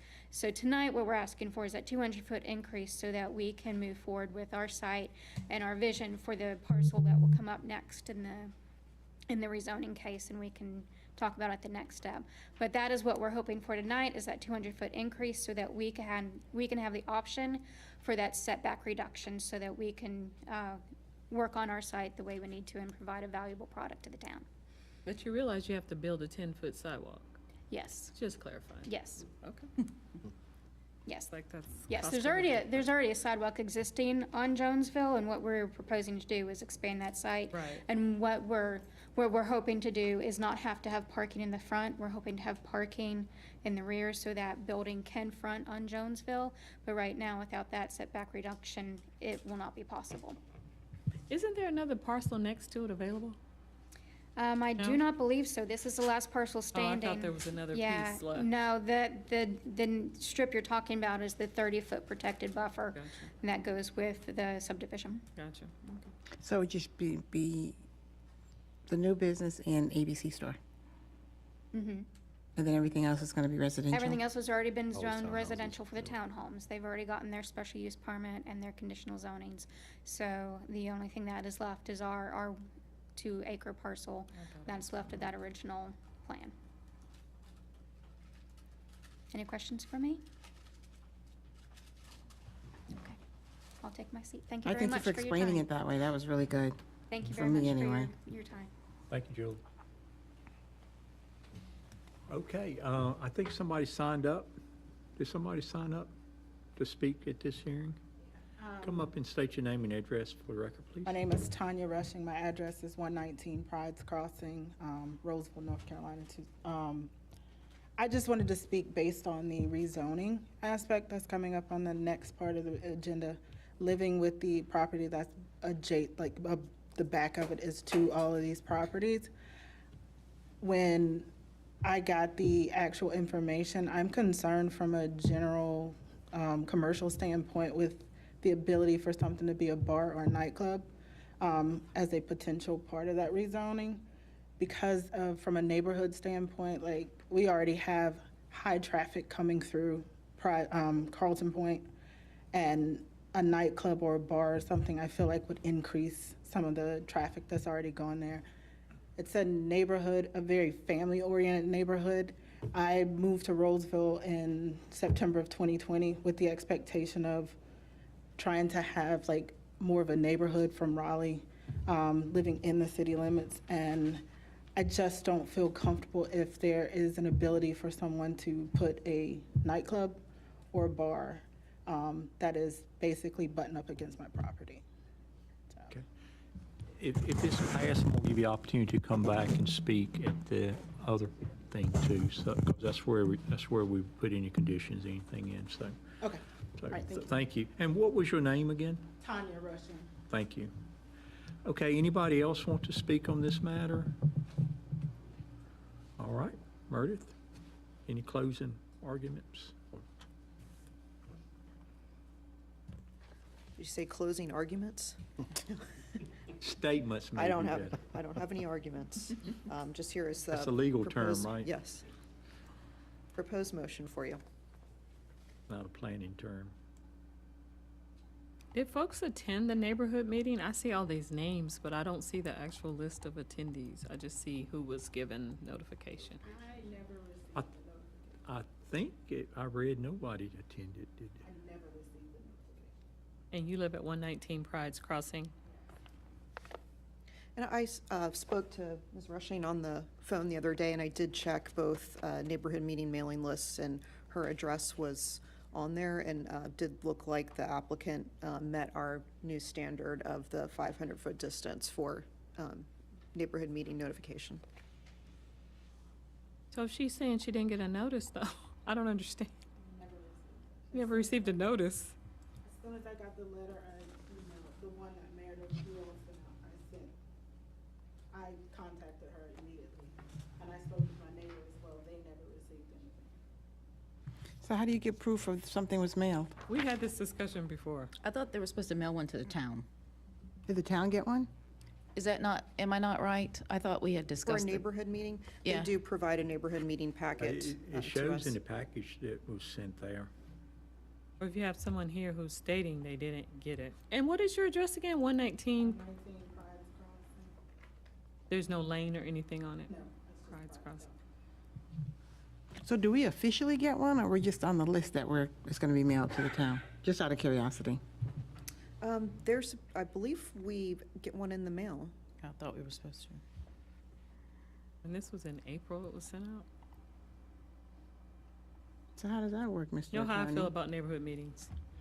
The statute and the ordinance are the same. They require that the applicant or the town mail to the tax record address.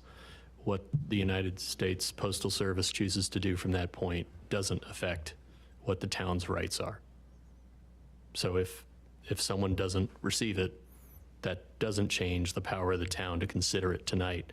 And if the individuals are here, then at least you've heard from them, so it would not create any sort of a legal problem. But, okay, so I'm not paying attention. I'm not, the page you're on, is it saying that nobody showed up for the meeting? I don't see a list of attendees. Right, so if you don't have a list of attendees and someone's saying they're not there, how do you weigh that? Well, first of all, there's no requirement for a neighborhood meeting for a Okay. text amendment. It would have been for the Okay. rezoning, Gotcha. not for this. Okay, that's fine. That was just my question. That's good. So we did mail first-class letters out. You do have the address labels that were printed and sent out. I cannot speak for the receiving of those letters, but they were mailed out. We did mail the same mailing addresses were used for the meeting notification tonight, the notice of public hearing. I mailed those letters as well, using the same addresses. You didn't get So I cannot speak to what happened with the first-class mailing the first time, but we did send out 40 letters the first time for the neighborhood meeting. We were there for over half an hour and nobody did show up to the meeting. I had the sign-in sheet and the map and the table for the permitted uses, but no one did show up to that meeting. We left about 7:20 that night. I was on premises from 6 to about 7:20, and the only people who showed up were myself and the applicant and my boss. The only other thing I can say is the requirements for the neighborhood meeting are for first-class mail. In the future, certified mail may be a better way to go, because then you could make sure that signatures are signed for that. But the ordinance right now does stand at a first-class mail, and that is what is in the state statutes for the notification for the public hearings as well, is first-class mail. So that's something to consider then. Hey, Julie, what kind of return address do you put on those? For both, it was the CAA engineer's return address. Okay. So it was CAA engineers, and it was on CAA engineers letterhead for the neighborhood meeting notice. And I worked with town staff for the public of notice hearing, and it was Meredith's signature and town letterhead for that letter, giving all the details for tonight's meeting. It's first-class mail, I believe, by law. If it can't be delivered, it's returned to the sender. Yes, and the only mail that I had received returned to sender from the neighborhood meeting was for one of the addresses for Walbrook Crossing.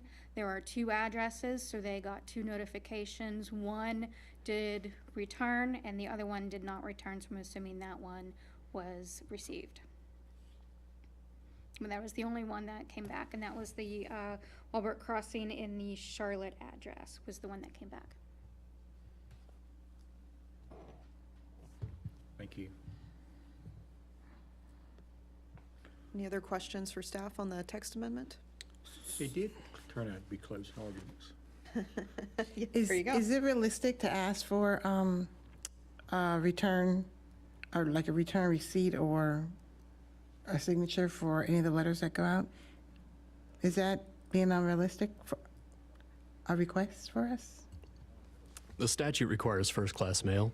Okay. So we would need to look into whether there might be an alternative, or whether you would essentially be requiring everyone to incur the expense of doing notice multiple ways. And I only asked that because I'm going back a couple of years ago, there was an incident where they all said they didn't receive any notification on a development that we actually had a commission on at that, well, I don't think he was on at that time. But they all said they didn't see it, but if it wasn't for a notice attached to the public kiosk mailbox, some of them would not have known about it. And there were more than a few who said they didn't receive anything. Okay. So I'm just That saying. is entirely consistent with my experience in my career, is that some notices are not delivered. And I'm not saying that they didn't send the letters out, so I do want to go on record as saying that. I'm just saying, in order to avoid this, maybe we should look into that. So if you can, that would be great. Okay, we will. Thank you. So you're saying this is applicable for the next one, it's not applicable now, because it's not a rezoning? Is that what you said? That's correct. About the neighborhood meeting? Neighborhood meetings are not required for text amendments, however, since this was a companion case, I imagine if the applicant did have people attend the meeting, they would have explained it. So the advertising requirement for text amendments is a newspaper ad published twice before the legislative hearing, and that advertisement was made. Gotcha. All right, I'll wait till the next segment. Any other questions for Meredith? And that's with the Wake Weekly and the New, and The the, Wake Weekly or the News and Observer, I think we did News and Observer for this one. okay. Thank you. Okay. Thank you. Thanks. Any other questions, board, for anybody before I close the public hearing? All right, I will close the public hearing. My understanding, this is for a TA 23-4 Main Street corridor definition, which is a text amendment that will apply not only to this applicant, but any applicant that falls into that category from now and forever till we change it again. So what is the wishes of the board? I move to approve TA 2304, Section 11.7, definition of a Main Street corridor, and Section 3.2.1.c.3. Okay, I got a motion. Second. Motion and a second. Any other discussion? All in favor say aye. Aye. Any opposed? Not hearing any. I think it passed unanimously. All right, Meredith. Now, this will be public hearing, REZ 2304, 1408, 4205 Vineyard Pine Lane. And I will go ahead and open the public hearing and take your comments on this one. Thank you. Good evening once again. I can't remember if this is our first case that starts with REZ or not. The 2023 rezoning cases start with REZ instead of MA. It's a current staff preference. We like, rezoning because it sounds like rezoning instead of map amendment. So for this rezoning request is for 4502 Vineyard Pine Lane. The applicant is MRR Development, and the property is about 1.5 acres.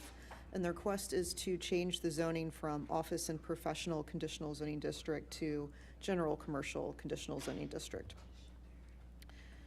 We were looking at where the site was during the last presentation. So we'll zoom in again. It is across from the ABC store and adjacent to the Towns at Carlton Point that is currently under construction.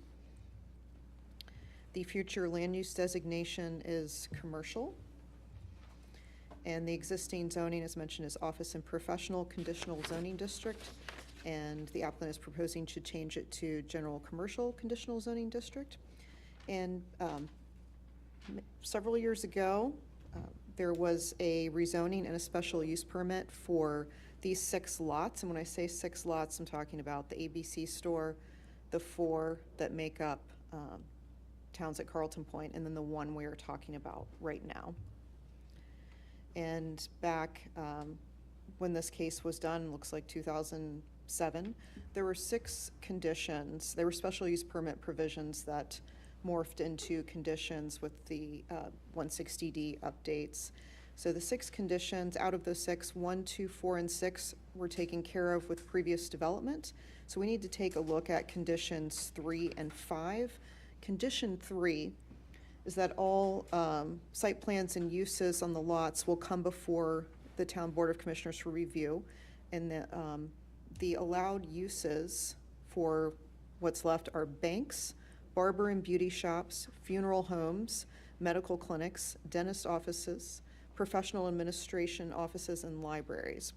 And then per an amendment that happened in 2008, the ABC store was allowed, and it says all other proposed uses must come before the Town Board of Commissioners. So with changes we've made over the last year, the Town Board no longer conducts evidentiary hearings for site plan approvals. Those are administrative approvals now. And the uses that are mentioned here are more intended for an office park when all of this was thought to being turned into an office park. So obviously the ABC store is there and the townhomes are being built now. And then condition 5 has to do with existing vegetation. And What's required now in the LDO, we've had the LDO in place for the last 2 years. What's required in the LDO would be equal or better than what's described in this condition. So general commercial includes a wide range of commercial-oriented and non-residential uses. It includes 37 different uses that are permitted by right and 8 uses that you could get with a special use permit. So the applicant has included as a condition with this rezoning request to shrink down the number of permitted uses and identify some prohibited uses and one as a special use permit. And this list shifted slightly after the planning board meeting. The one difference, tattoo establishment was previously listed under prohibited uses, and after the planning board meeting, I believe in May, the planning board felt like tattoo establishment should be one of the allowed uses, so the applicant has revised their condition to put tattoo establishment as one of the allowed uses. So some of the allowed uses that the applicant is proposing: bars and nightclubs, recreation, brewery, retail sales and service, I just mentioned tattoo, some office and medical and uses, and some civic uses could be allowed there. And then what they're saying they would not put on the site, or would say would be prohibited with this condition if this rezoning request was approved. No bank, no car wash, no funeral home, no gas station, no golf course, no lodging, no outdoor recreation, no vape and tobacco store, no vehicle sales or service. So as per our comprehensive plan and our Main Street plan, having commercial development fits our Main Street vision. And a traffic impact analysis was not required at this time. Staff felt it would be best to defer it to time of site plan to see what types of road improvements might be required. The planning board unanimously recommended approval of the request, and I mentioned before that they said they thought the tattoo establishment should be moved from no to yes, and the applicant has done that. So with general commercial, seems to be an appropriate zoning district for this area, with the future land use designation being commercial. It aligns with the Main Street Vision Plan. It's an opportunity to provide services to our incoming residents who will be at the towns at Carlton Point, and staff does recommend approval of this request. Our LDO handbook also includes standards for reviewing rezonings. We talked about those for the text amendment a moment ago. So there are 7 standards and then 8 if it's a conditional rezoning. So again, is it consistent with the comprehensive plan? Yes. Is it in compliance with the land development ordinance? Appears to be. Does it correct any errors? I don't think there are any errors. Is it compatible with existing and allowed uses? There's an ABC store across the street, residential nearby, and a retail use could serve those residents. Does it ensure efficient development, result in an orderly development pattern? We don't really know yet because there's not a concept plan included, but those items would be addressed through the standards we have in our land development ordinance. And if conditional, which this one is, does the rezoning address impacts and mitigate issues if the property were developed under just the straight zoning district? And by the applicant providing a list of prohibited uses, they're making an effort to mitigate any potential negative impacts that they believe could result from just the straight general commercial zoning district. And again, the applicant is here if you have any questions, and we have proposed motions. Julie, did you want to speak about this one? Before we do that, Sure. any questions what Meredith just covered? Because after we ask her question, I'm gonna take a 10-minute recess. I know we've been going an hour.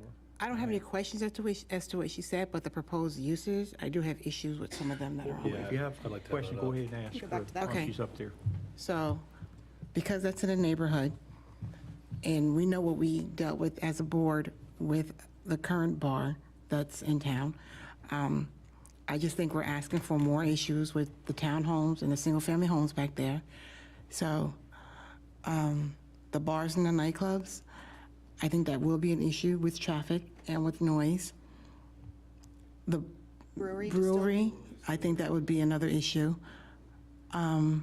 Commercial parking, so basically as an example, it's probably a bad example, but there are some parking lots that will allow, and I'm not hating on Amazon, trust me, I like it when they can get to me real quick. But some parking lots are like full of commercial parking like that. They'll just come and park their trucks there.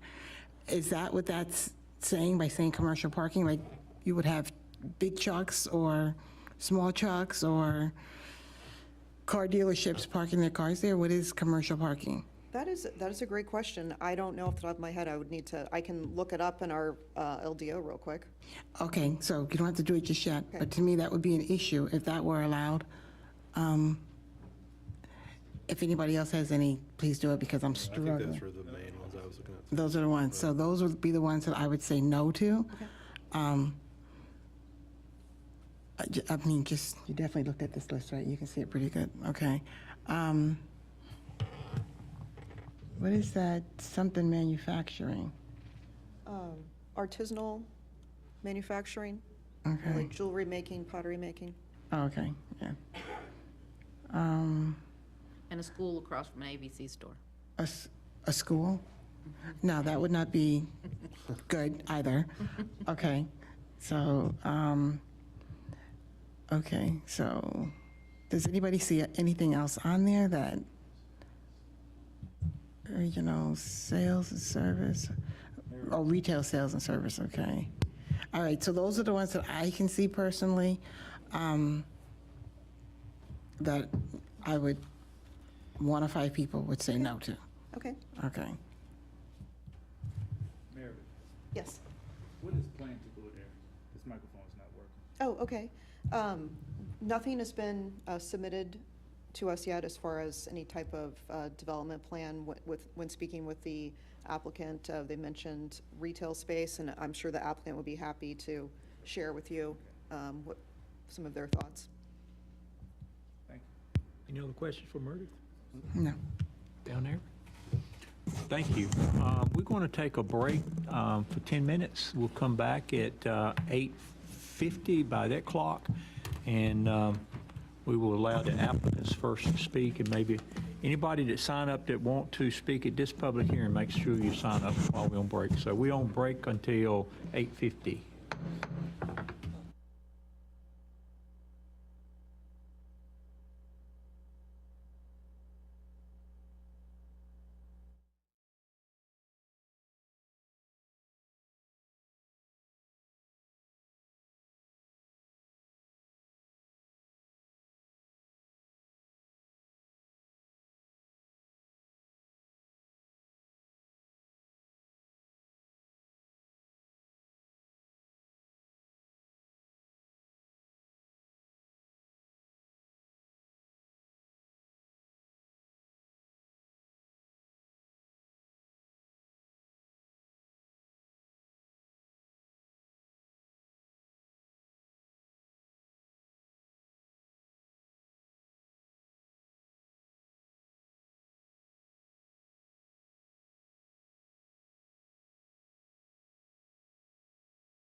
Okay, I have 8:50, so we'll get started back. I think where we're at, we're in a public hearing. Meredith just presented to us, so I will now call for anybody that wants to speak in favor or against. I'll start with the applicants, if you guys want to say something.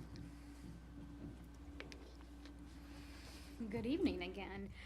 So now I can delve a little bit more into our vision for this site at Vineyard Pine and Jonesville Road. I misspoke before when I said it was about 2 acres. It's actually about 1.5 acres.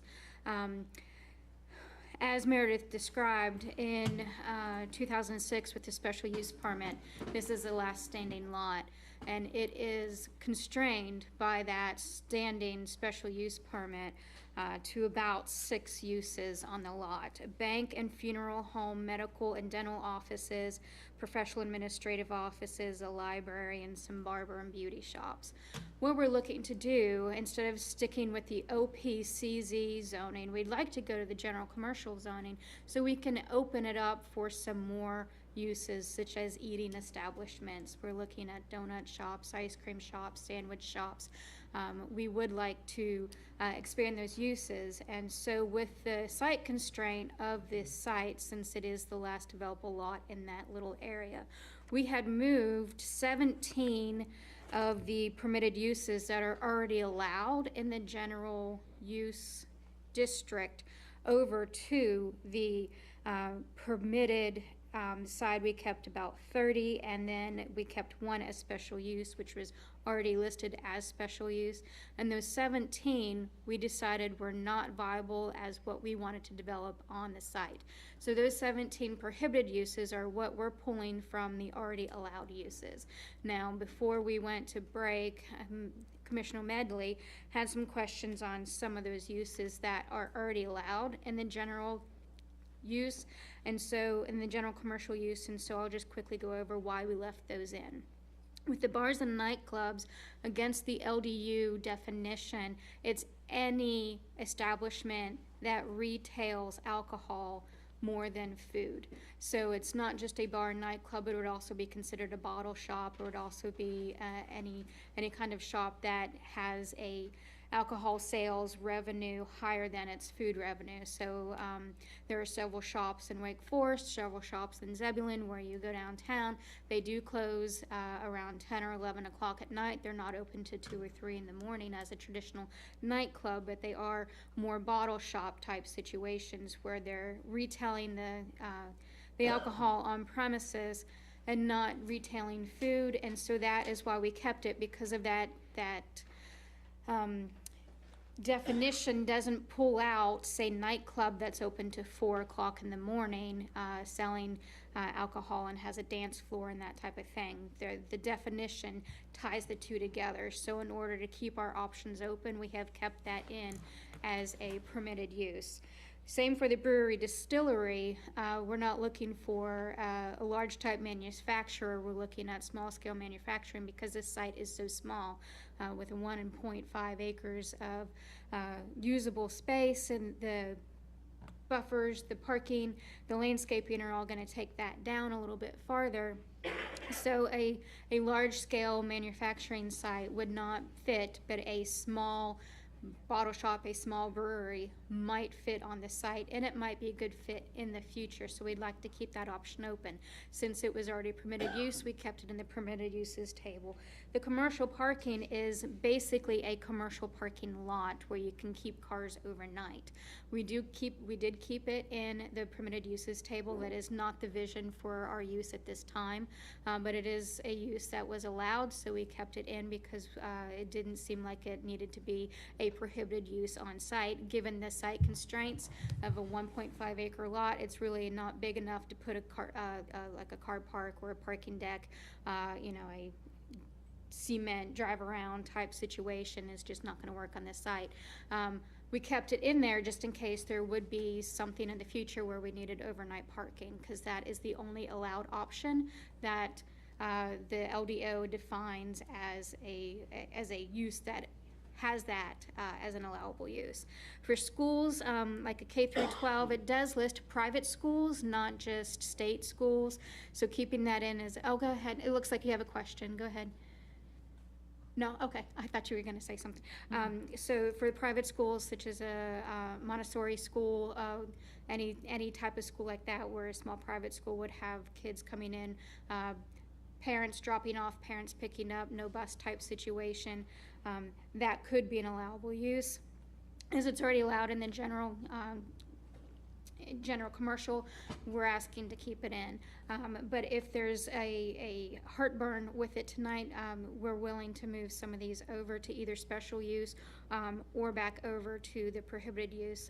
We would like to mainly focus on what we wanted the vision for this site to be, which is the retail and the eating establishments where currently are not allowed by the special use permit or in OP regular. I think a school across from an ABC store looks pretty bad for us, in my opinion. I still stand by all the ones that were listed. I do, because I get it's just a bottle establishment, but what else are they going to do besides sell bottles of whatever the drink is? I mean, is there going to be loud music? Are there going to be parties? There's already restriction with the, oh, sorry. Siri says, there's already a restriction in the LDO for bars and nightclubs and those type of establishments that are not allowed to have noise after 10 p.m. But sometimes even going up to 8 or 9 o'clock at night is still an issue. So I just feel it shouldn't be over there. And I hate to restrict, what the what your options are, but you have the ABC store there. But you're backing up to all residential too. Say it again? You're backing up to residential too. And So, yeah. it's all there, so, You can get your bottles at the ABC store. yeah, right? So I just think that even though you're saying it in general terms and you're not looking to do that, if that's the case, just pull it out now. What is it? Where's that page at? I'm not sure. I can't remember what I saw, but I know beer. I know a nightclub. A nightclub doesn't necessarily have to be a nightclub with a dance floor. It can just be a bar that stays open late inside of a residential neighborhood. I just think that's a lot. I'm going to go through Meredith's presentation to get back. There we go. So what was that? Bar and nightclubs? I just think your definition on how you said it is still very, It's not my definition, it's the town's definition. Let's. okay, so how you, And then that how is in it's, the then how LDO. it's stated in the LDO or the UDO, it's too open, it's too vague, and anything can happen there. So And I think. I just think, Because you already have residential there, you have a different component. If it was Yeah. all commercial, it would be different. correct, I would But agree. I would just, what's your vision? What's the owner's vision? I guess that's what I'm waiting to hear. So the shops, a little shopping center, kind of like you would see over in Heritage. A very nice building front with a restaurant-type eating establishment, like I said. Either an ice cream shop, donut shop, a sit-down restaurant. We're wanting to have some outdoor open space to allow some outdoor seating area. So that's where the noise comes It's in. going to be, we're hoping to make it walkable with the setback reduction. So we want it walkable to Main Street, and we do want it as a place to gather. It is a small site, so to make the building work and to make the parking work, we do want parking in the back. We will not be able to get a drive on Jonesville, so the only way in and out of the site will be off of Vineyard Pine. We'll tee that up with the entrance to the ABC store, so you'll have the proper T.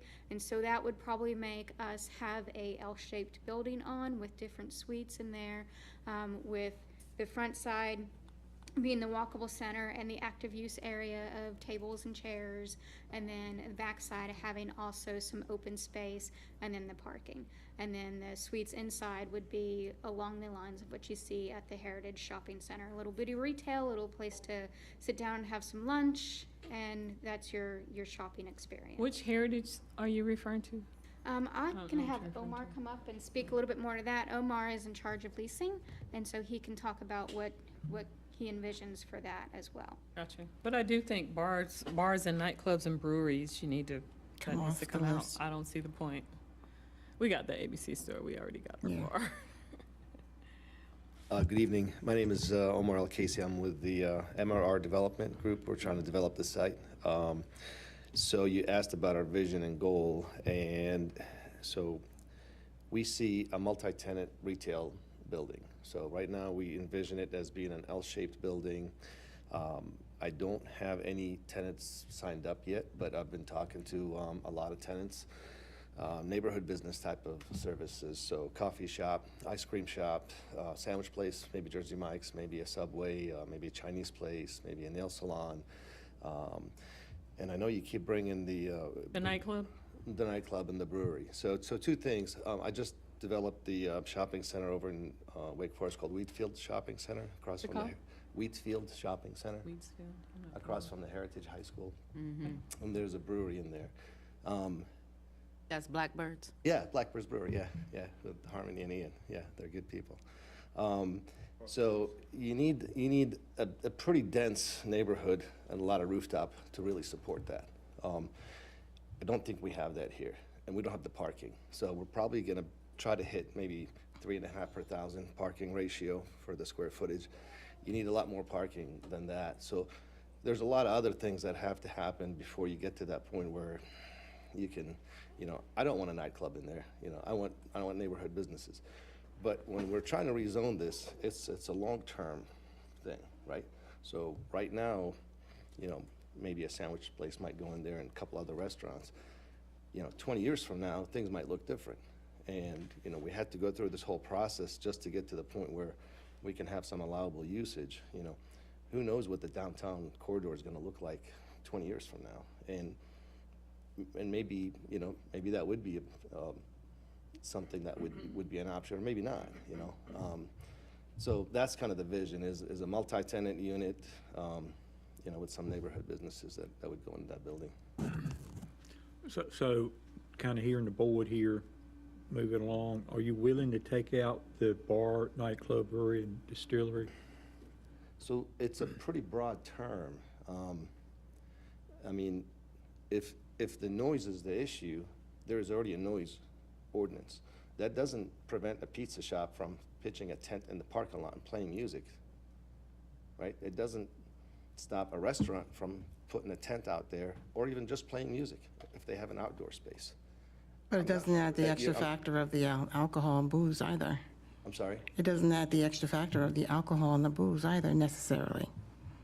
Yeah, we've had some So- noise issues and people try to pop a tent outside. Doesn't work real well. We just had that with the exercise venue. They were doing that for a little bit. If that's not really your vision, I think you should pull it out, because I'm still going to say no. Okay. But I'm one of 5 people. I just want you to know that. I just don't think that is the neighborhood to have that type of an establishment That location. in that You have a location. restaurant in there that also serves They alcohol. can serve alcohol, but they're not going to stay open until 10 or 11 o'clock, not in Roseville. Okay. Am I right on that? I think we're making a lot of assumptions. I don't know how. But I think you're making a lot of assumptions that, if you're saying that is not your vision, Right. right? And you're talking 20 years down the line, and somebody needs to come back here in 20 years and make a pitch for a bar. Because right now, we are dealing with the lot, with the one bar that we have, and they're good. They are doing everything that they can to not cause the issues that people were complaining about before. But we have an opportunity right now to step up and say, do we want a bar and a nightclub in this brand-new community? There are single-family homes back there, and there are townhomes coming. There are houses across the street. There is a school across the street. You have an ABC store already there. The beer and nightclub, it's too vague.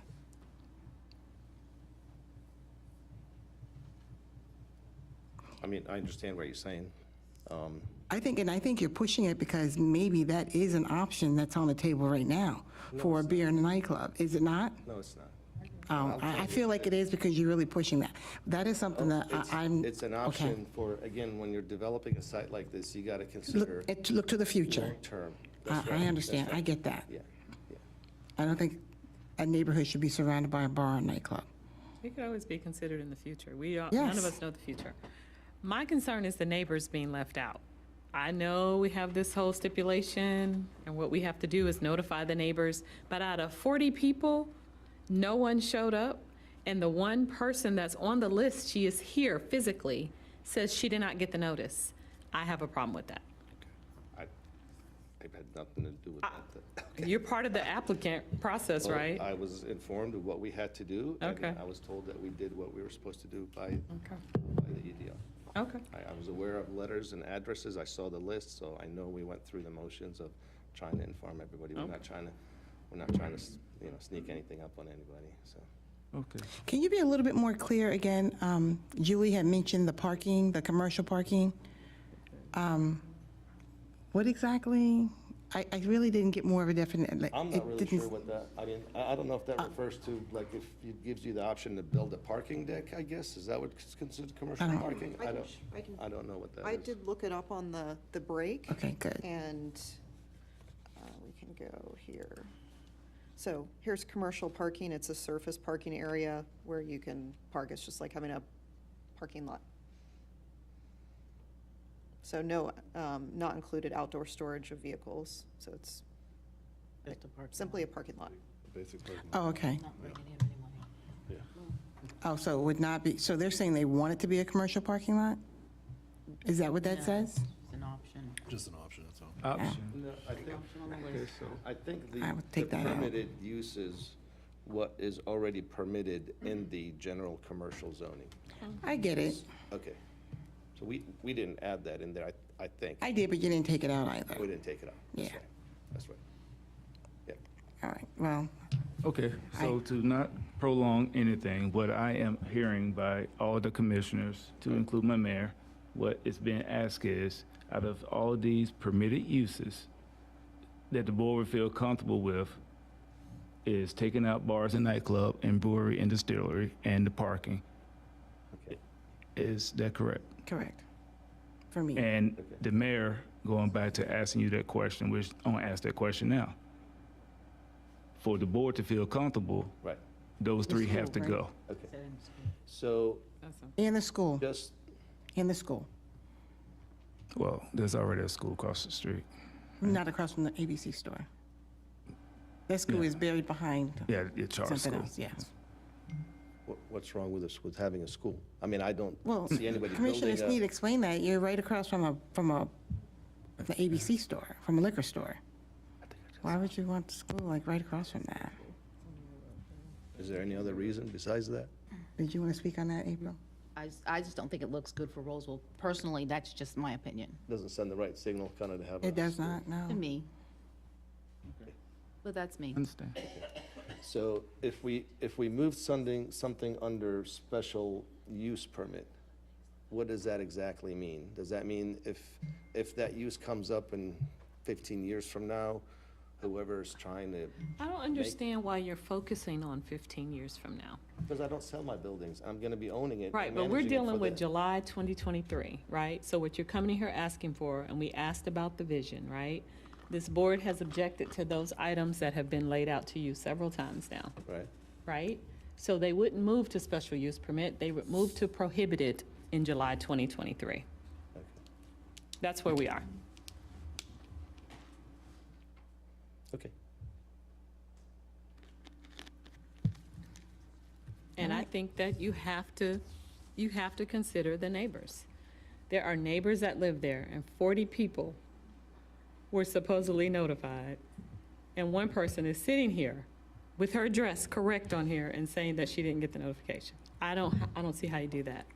I think you have to share that vision, idea, or whatever with the neighbors. It just makes for a better process. I think we tried to do that. I'm not aware that I mean, from what I'm hearing from you, sounds like you're trying to say that we purposely didn't send No, out it the may not have been letters? intentional, but we're just saying it looks Sir, I different. never said you purposely Well, I did know, but anything. this is what I'm kind of hearing, and I'm just being straight up. That's what it sounds like, is you're telling If me I that have, we if I purposely have a didn't send it. resident sitting in this building tonight understand. who Right. says, I'm on this list, but I didn't get notified of the public meeting. Okay, we did our part by sending out the letters. If they got lost in the mail, Okay, I mean, I'm just saying. All I had a right, lot of I'm stuff ready that to vote. lost at the okay, so postal let's just go service, so- beyond that and Okay, just, we're not gonna we'll vote now. That's, Right, I'm gonna go. Julie, were you going to say something? Yeah, I was just going to reiterate that we have complied with the notifications. You have a list of the addresses that went out. You have the letter that went out with it. To hold an applicant responsible for following your preceded guidelines, we have met your guidelines. And I don't know how you reconcile that. But that is probably to be reconciled later and not for something to be held against us tonight, because we did do as asked, we did fulfill that, and you do have copies of everything that we sent. So that has been our duty, our responsibility has been filled as requested by the town for tonight. But that's not our only issue, though. We still, I know. on the permit itself. That's- So on the mail side, it's going to be, it is what it is. It was mailed, she didn't get it, maybe others didn't get it, whichever. Right, It's done, it's over. right. We have to figure something out moving forward so that this doesn't happen again, or at least try to minimize it from happening again. But the concern is with the permitted uses that your client wants to use, and I feel like we need to vote on that. So we should have public input first, though. We do. Yeah, we don't, I'm not saying to do it this very second, but I'm just saying, So- eventually, we need to vote on that. I just wanted to say that we have fulfilled our responsibility according to the LDO on what was required for us to send out notifications. And we did hold the meeting and no one did show up. We also did send out the public notification hearing letters that the town used to send out. We did that as the applicant because that is how the LDO has changed. And so we are responsible for sending those same letters out. That is how the notification was mailed, and she did receive that. So there is something to be said for that. As far as any other questions on the application, I didn't hear of any other applications, like questions on the application or the uses. It is just those 4 uses: the schools, the bars and nightclubs, the breweries, and the parking lot. Is that correct? I have a question. On the number 5, so if why can't we just keep the condition as is? Because if what we have is already equal to or better than on the shrubberies and vegetation, I believe it was? Because basically, once we get rid of the special use permit, all the conditions from that special use permit go away. And so the LDO is actually more restrictive than the special use permit. So it would protect the residences more to go by the LDO. It would protect the residents more. Right, Right. so. So if you got rid of that condition number 5, your residences aren't going to be as protected with the buffers. So if we keep that, Okay, hold on one second. I'm trying to get to that page. Let me just review here real quick. Okay, number 5. Can you read number 5 out? It says the existing vegetation of pine trees along the eastern and southern property line will remain undisturbed to meet the 30-foot landscaping buffer requirements, except for the location of the sanitary sewer line and easement. Where there is no existing vegetation along the eastern and southern property lines, additional landscaping will be required so as to meet the requirements of the ordinances. So you're saying, the eastern side has already been removed. If we go with the LDO, we have to do a 15-foot landscape buffer on that side that would protect the residences and the townhomes on that side. If you get rid of that condition completely, the only buffer you now have would be on the 30-foot back. right, now I'm not saying that to get rid of it, but you want to change it, right?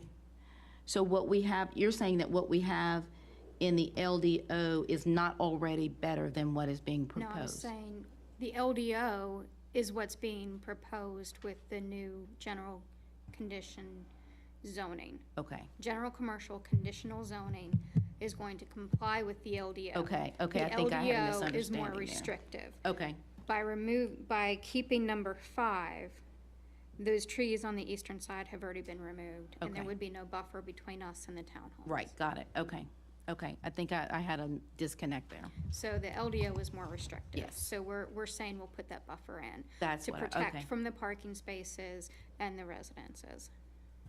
Very good, okay. Any other questions? Julie?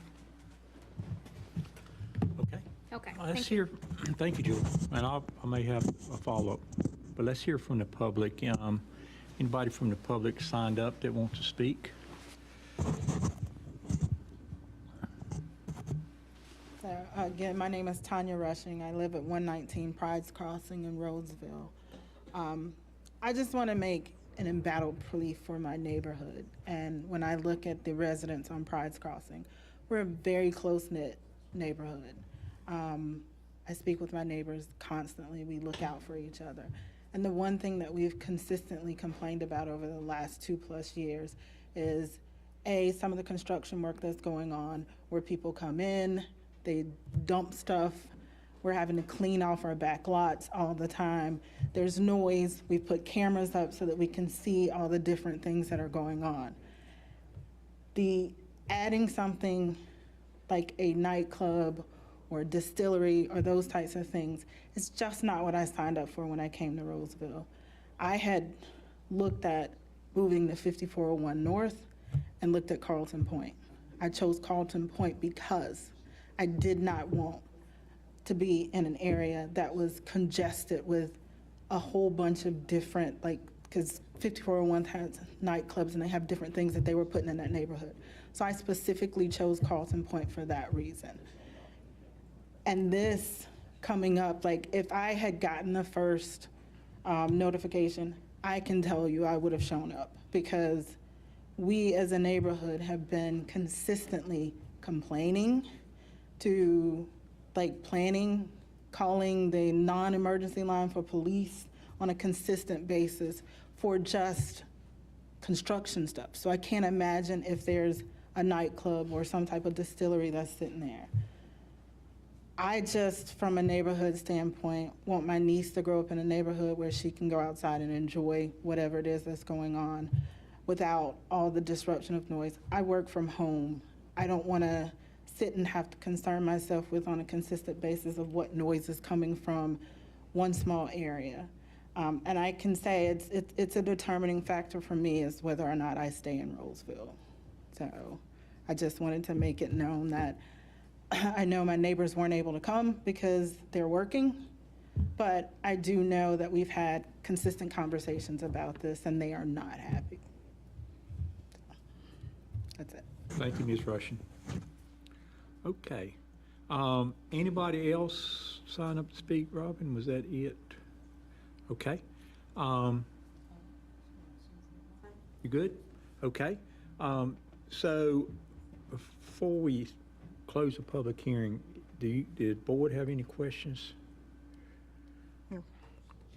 All right. Looks like Julie's coming back up, and I guess the way I would phrase this, Julie, this is your opportunity to take anything else out and restrict it That's if why I'm up if you here. want to do it. So what we'd like to propose, or at least discuss, is the council amenable to those 4 options: bars and nightclubs, brewery, distillery, parking, and schools being moved over to a special use permit category, or are you wanting them outright prohibited? With a special use category, they'd still be permitted, but go before the Board of Adjustment to make sure that concerns of noise, of time, operation of hours, parking, those things that are considered with the special use permit and conditions that might be applied to that permit, would that be something the board is willing to hear from us, and moving those over to a special use permit section? Personally, me, no. Because I think there's still going to be an issue with the request for the bars and the nightclubs. That's going to fall on our police department like it did for a while before. I don't know if it still does, but I think it's going to be a continuing issue. So I have a So I would question. just I'm move sorry, it. Michelle. I was just Okay. saying remove at least the bars and the nightclubs and the brewery. So Julie gave the definition of bar and nightclub that is in the LDO. So, just a question, if it were moved to special use category, could it be stated that they could have that category but no actual bar or nightclub? Since the definition is broader than bar and nightclub. So let me answer it my way.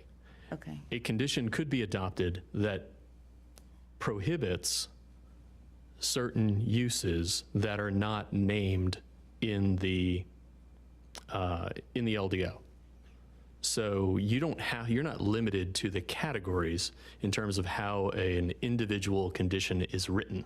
So you could have a condition that doesn't prohibit bars and nightclubs, but it says that, and I'm going to pick an absurd example, no bar and nightclub on the site shall operate after 6 p.m. in the evening. You could have that.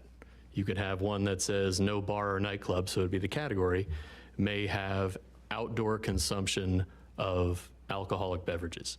You could have that. Whatever the applicant and the town believe is the appropriate way to address a concern, that could be added as a condition.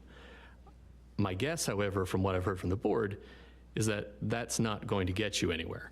That would strike the applicant as essentially you're prohibiting it, you're just doing it in a different way. Got it. Okay. In reality, I think the concern that we heard expressed was that the definition extends to restaurants that do not sell very much food.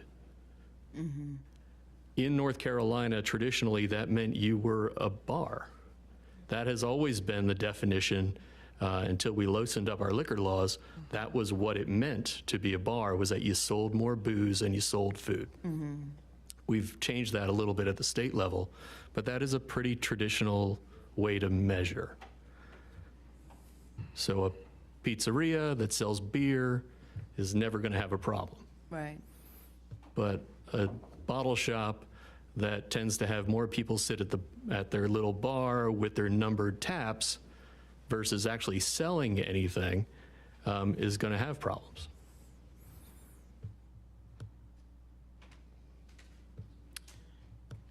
So I go back to no special use permit for the bars or the breweries. The bars and nightclubs and the breweries and distilleries. At the very least.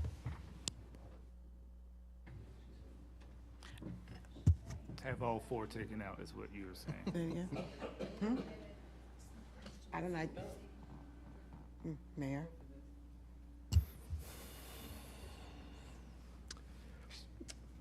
Just waiting around for them to finish talking. Mayor, have you closed the public hearing? I may have missed that. Okay. At the end of the day, given this is a conditional zoning, any condition needs to be one that has been consented to by the applicant. The board doesn't have the power to impose anything. If the applicant is not interested in adopting a certain condition, they take their chances with the democratic process when a motion is called. And it may be that they have enough votes, or maybe they don't. Thanks, Dave. I'm just trying to figure out why. Maybe it's just our perspective of the bar in the school. I mean, the alcohol, beverage, retail in the school. That's like the vaping shop in front of the school. Can we vote, please? And there's also the option, I'm sure that was up there, is that the board can postpone this vote until a time that the applicant has time. No, I don't The think we board can do doesn't that. have to be trapped here all night. Okay, Julie, No more circles. we, Yeah, I would like to request a postponement so we can discuss more about what we would like to do. okay. Is that an So- option? No, it's a request to the board. Board can deny it or accept it, right? So probably three options. The public hearing is still open. So if the board were to keep the public hearing open, the motion to provide additional time would be a motion to continue to a date and time certain. If the board wishes to close the public hearing and just vote at a future time but not hear any additional comment from the public, then it would be a postponement. So my guess is that it really is a continuance that Ms. Spriggs wants. So, Yeah, I think the board is ready to vote, so. Okay. Well, that's entirely within the board's discretion. They can vote on the application that's been presented to you. right, so no sense in going through another long. All right, we have an update. We're gonna remove the 4. They're prohibited. We're just gonna, we will go ahead and prohibit them. The 4, the schools, the parking, the brewery, distillery, and the bars and nightclub will prohibit them. Okay. We got that? That amends the application. The application is now one that offers additional prohibited uses in that list that you saw in the conditions, and I'm sure that the clerk has that. Okay. Any other comments? Any other comments? Offer you guys any comment? Come up. No, thank you. Thank you, Julie. Thanks, Julie. I've been coming to these meetings for 3 years in various municipals, and this is the first time I've ever seen a developer come before a board without a site plan. If I were you guys, I would not feel comfortable with that, but that's just my personal opinion. What was the, The what was site it? plan. The site plan, the We're not missing doing site plan. Yeah, I think this is a sale, right? They don't know the vendor or who's gonna. For a rezoning, Rollsville does offer the concept plan option. Some jurisdictions do not. They limit everything to a textual rezoning, and then the site plan, like in Rollsville, is a separate process. Okay. All right, so with that, I'm gonna close the public hearing. And I think, to rephrase, I need a motion, and I think it's on page, what page is it on? Somebody has it there? Are you on the page? Yeah, there it is. What page is it? So the applicant has volunteered to remove 4 items and place it in the prohibited category, which I think you took it down there, which is the bar, basically, which is the bar and nightclubs, brewery and distillery, commercial parking, and the school, K through 12. So, so I would entertain a motion from the board. Who's got the motion? I'm trying to find it. I got it. All right. I move to approve rezoning map amendment request REZ-23-04 4502 Vineyard Pine Lane with the included conditions of approval, which are the removal of the brewery and distillery, the schools, the commercial parking, and the bars and nightclub. Very good. There's- Okay, got a motion second. Any other discussion? Not hearing any. All in favor say aye. Aye. Any opposed? Motion passed. Thank you. Thank you, applicants. Thanks much. Can we clarify the process for the young lady that came up earlier about the site plan?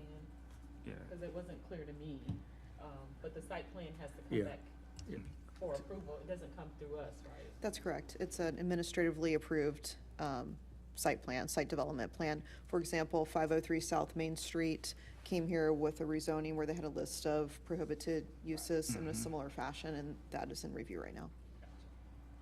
And that was one of the things that we had agreed to last year, that it would go to planning and not This year. to the, What we did with one of our more recent rounds of LDO amendments was you all made the decision that you're in charge of policy and vision, and then if that policy and vision is intact, then other items can be administratively approved. correct. That's what I was trying to say, but not with all the words you just used, but yes. Thank you, Meredith. Sure. Been a long night. I got one more thing to make sure this is covered. Oh, yes. So for future, I do believe that we, as Roseville, should request that the mailings be done by certified mail. I know what the basic standard is, but I think our standard needs to be higher. We're a small growing community. Certified mail or delivery confirmation needs to be on all of these. That way, we don't have this back and forth. Did you get it? Did you not get it? Maybe it'll like junk mail, we don't know the answer. But if we do it this way, the post office has to deliver or tell you they delivered. So if we can make that part of our standard, I think that makes sense. Okay. Thank you. Wait, I just want to say one other thing as well. You know what? Never mind. Okay. All I right. just don't even think that our decision was based on one person, if that makes any sense. So we're not pointing the finger at you saying you didn't mail anything, but those items that were on that list of permitted and not permitted were issues that we weren't gonna, that we weren't in agreement to. Okay. Meredith, I think it. next item is 3, legislative hearing 8 NX 2302 and MA 2205. And we have postponed this until the first meeting in August. Yes. And I'm not going to open a public hearing, and we will just take a brief introduction or information thing from you on this one. Actually, since it was postponed to August 1st, we can certainly just do it there. The applicant showed up for a moment and he has left since it was postponed. If you would like me to share anything, It's up to you. Did you have something you want to share? or anything? I'd rather wait, if that's all right with you. Thank you. Okay, for sure. All right. And we also need a motion to adopt a plan consistency statement and statement of reasonableness for REZ. That's true. 2304. There was a Yes. second one in the motion there. So I think you made the motion. Yes, sir. Move to, It's right under move there. to adopt a plan consistency statement and statement of reasonableness for REZ-2B-04. Motion second. All in favor? Aye. Any noes? Not hearing any? Unanimous, Madam Clerk. Thank you. Long night. Thank you, Meredith. Thank For you. your hard work there. You have to come up. Nobody can hear you back there. We got the letters. And if 40 of us got them, we didn't talk to each other. We just assumed because all that property was originally zoned for office, it was a formality that it would be rezoned to commercial. It was just a formality. That's what everybody thought. Then the second letter came, and I thought, well, they must have canceled that first one. Nobody must have showed up or whatnot. They really must want us to come for this rezoning. And so that's all we thought it was just to rezone it to not anything else, not what's gonna go in it, or that there was a neighborhood meeting. We didn't get it that way. We just thought this was a formality for rezoning. Glad to hear you So I got the just letters. wanted to make it clear that Okay. we got the letters. Nobody got in a huddle and said, we're not going. It was just, I think everyone assumed it was just rezoning. And if you would, state your name and address My again. name's Rhonda Grazib, And your address. 306 Bendemeer Lane. Thank you very much. Thank you. All right. Communications from town attorney. Mayor and Board, I have a request to go into a closed session at the end of our normal business agenda. You should have that motion at your place. Okay? That's Thank it. you. Communications from town manager. Quickly, 4th of July was mentioned, but it was a great event. I think the new estimate's about 8,000 people came out and went really well, even in the heat of the day. So thank you for your support of that. Staff did a great job. They were out there taking their holiday and making that event really well. Went off well. So thank you. So the 8,000 counts all the people that was around town, or just the people at the, how do you count the 8,000? I know. How you get that number? How do you count it like this? How do you get that number? police department gave it to you? No. No? Did you have a drone? I was told by somebody, and I can't divulge my sources, I'm just Okay. going to use the number, and All I right. don't know. Well, it looked like it was almost 8,000 cars out there, so it was a lot of people. There were about for sure. 8,000 people standing in line for food, too. Yeah. So I do know I had a that. question from our community over and over, like, how do we see the fireworks? They didn't know where to go. There was a lot of posts on social media. People were confused. We could see it over the trees, but people were like, where do we go? Like, where's the area? And it said a place, but it wasn't clear. So where was it? It was at Redford Park. Oh, was Where's there? In the Main front, Fireworks? front of the neighborhood? The Redford Park was the best viewing area. That's where our event was held. The fireworks were held on our property. Yeah. Oh, like last Okay. year? Okay, no. So that's the confusing Yeah. part, because people were saying, why don't they have it in the same place they used to have it? So it's not in the park, but you could sit there, and that's where you could see it best. You can see Field B. There was a stage. You can look right over the stage. You can look right over. So yeah, there was some questions on that. So if we do it in that same location next year, I think it will help to clarify that. But it was in that location last year too, right? I know, people are still confused. Yeah, I'm they just are. saying, this is what I saw on social media, and I got calls about it. I'm like, anyway, I viewed it from the street. Oh, they said park. I'll look back. Today, we continue our Parks and Rec Director interviews, and I'll let you know an update on that, but that is moving along. And then Monday, we have 2 Recreation Coordinator positions starting, and I'll let you know those positions when they get started Monday, but we do have 2 starting, which is good news, and we're looking forward to them starting. You'll receive an email tomorrow. We're modifying our news blast. We talked about that in the past. And so Lindsay is working on a new look, new feel, and so you will not see a news blast officially tomorrow, but what you'll see is an email from her, what is coming forward starting next week. And a reminder, your next work session is in 12 days, July 18th. And I will not be here, as I stated a month Yes. ago. Yes. And I will not be here either, so I But just want to clarify for everybody. I'm not present, and I'm not calling in. Correct. And it's I just would try to call informational. in, but I don't think I'm gonna be able to, so You're not calling in. I'm okay with that. I'm at a conference. Can't call in. We'll be bringing back the results, and those of you here will hopefully start working towards a preferred site plan. And then we'll also be talking about how to finance that a little bit. So I do have one question on the list for, on that agenda. The town hall, town center, are we voting on that? Not that night. Okay. I was gonna We were ask hoping to get good input. you. Okay. So the information will be out in advance. So if you're not going to be here, if you have a chance to look at it and provide us some input, that'd be great.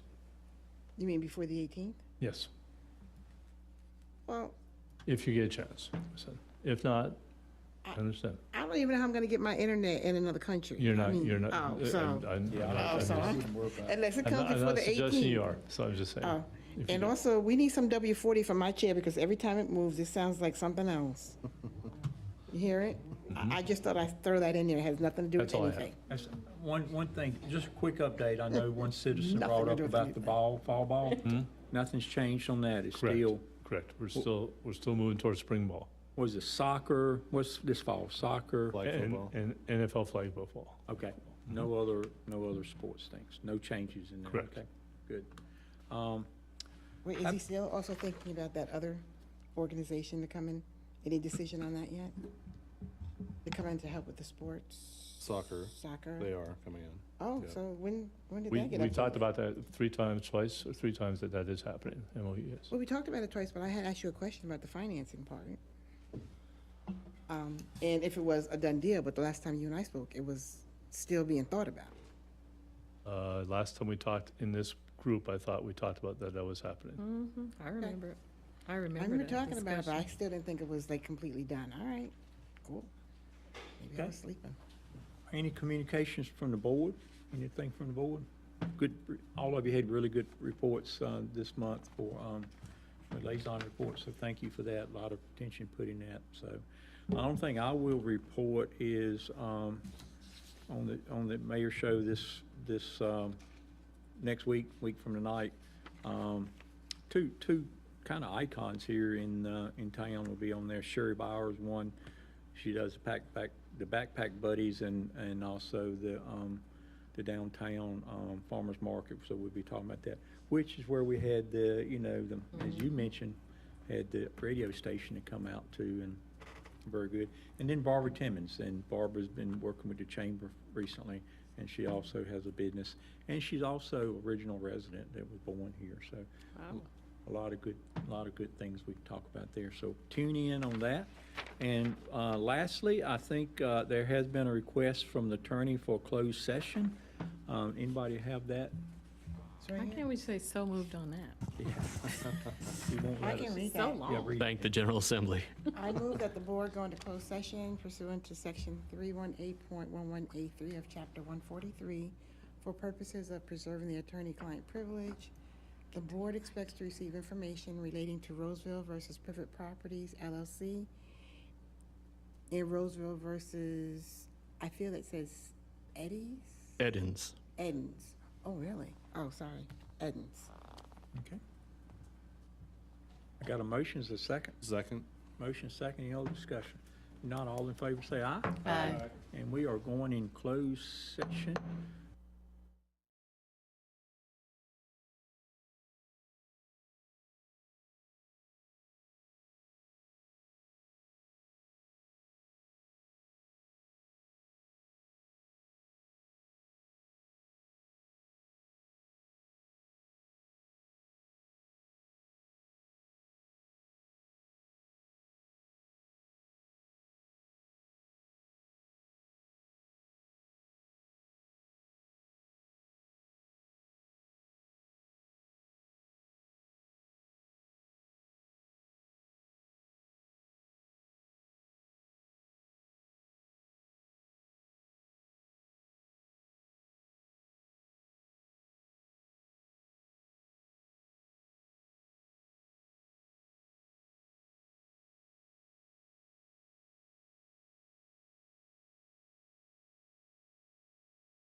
a lot of stress on me. Not because of that, just because of other things. We're back in open session, just had a closed session with attorney. Anything you want to add, Dave, before we adjourn? No, sir. Okay. How about the board? Anything the board has to end with? So not hearing anything, I'll entertain a motion to adjourn. So moved. Is there a second? Motion second. All in favor, say aye. Aye. We are in adjournment. Thank you. Let's get out of here! Did they tell you the AC got fixed?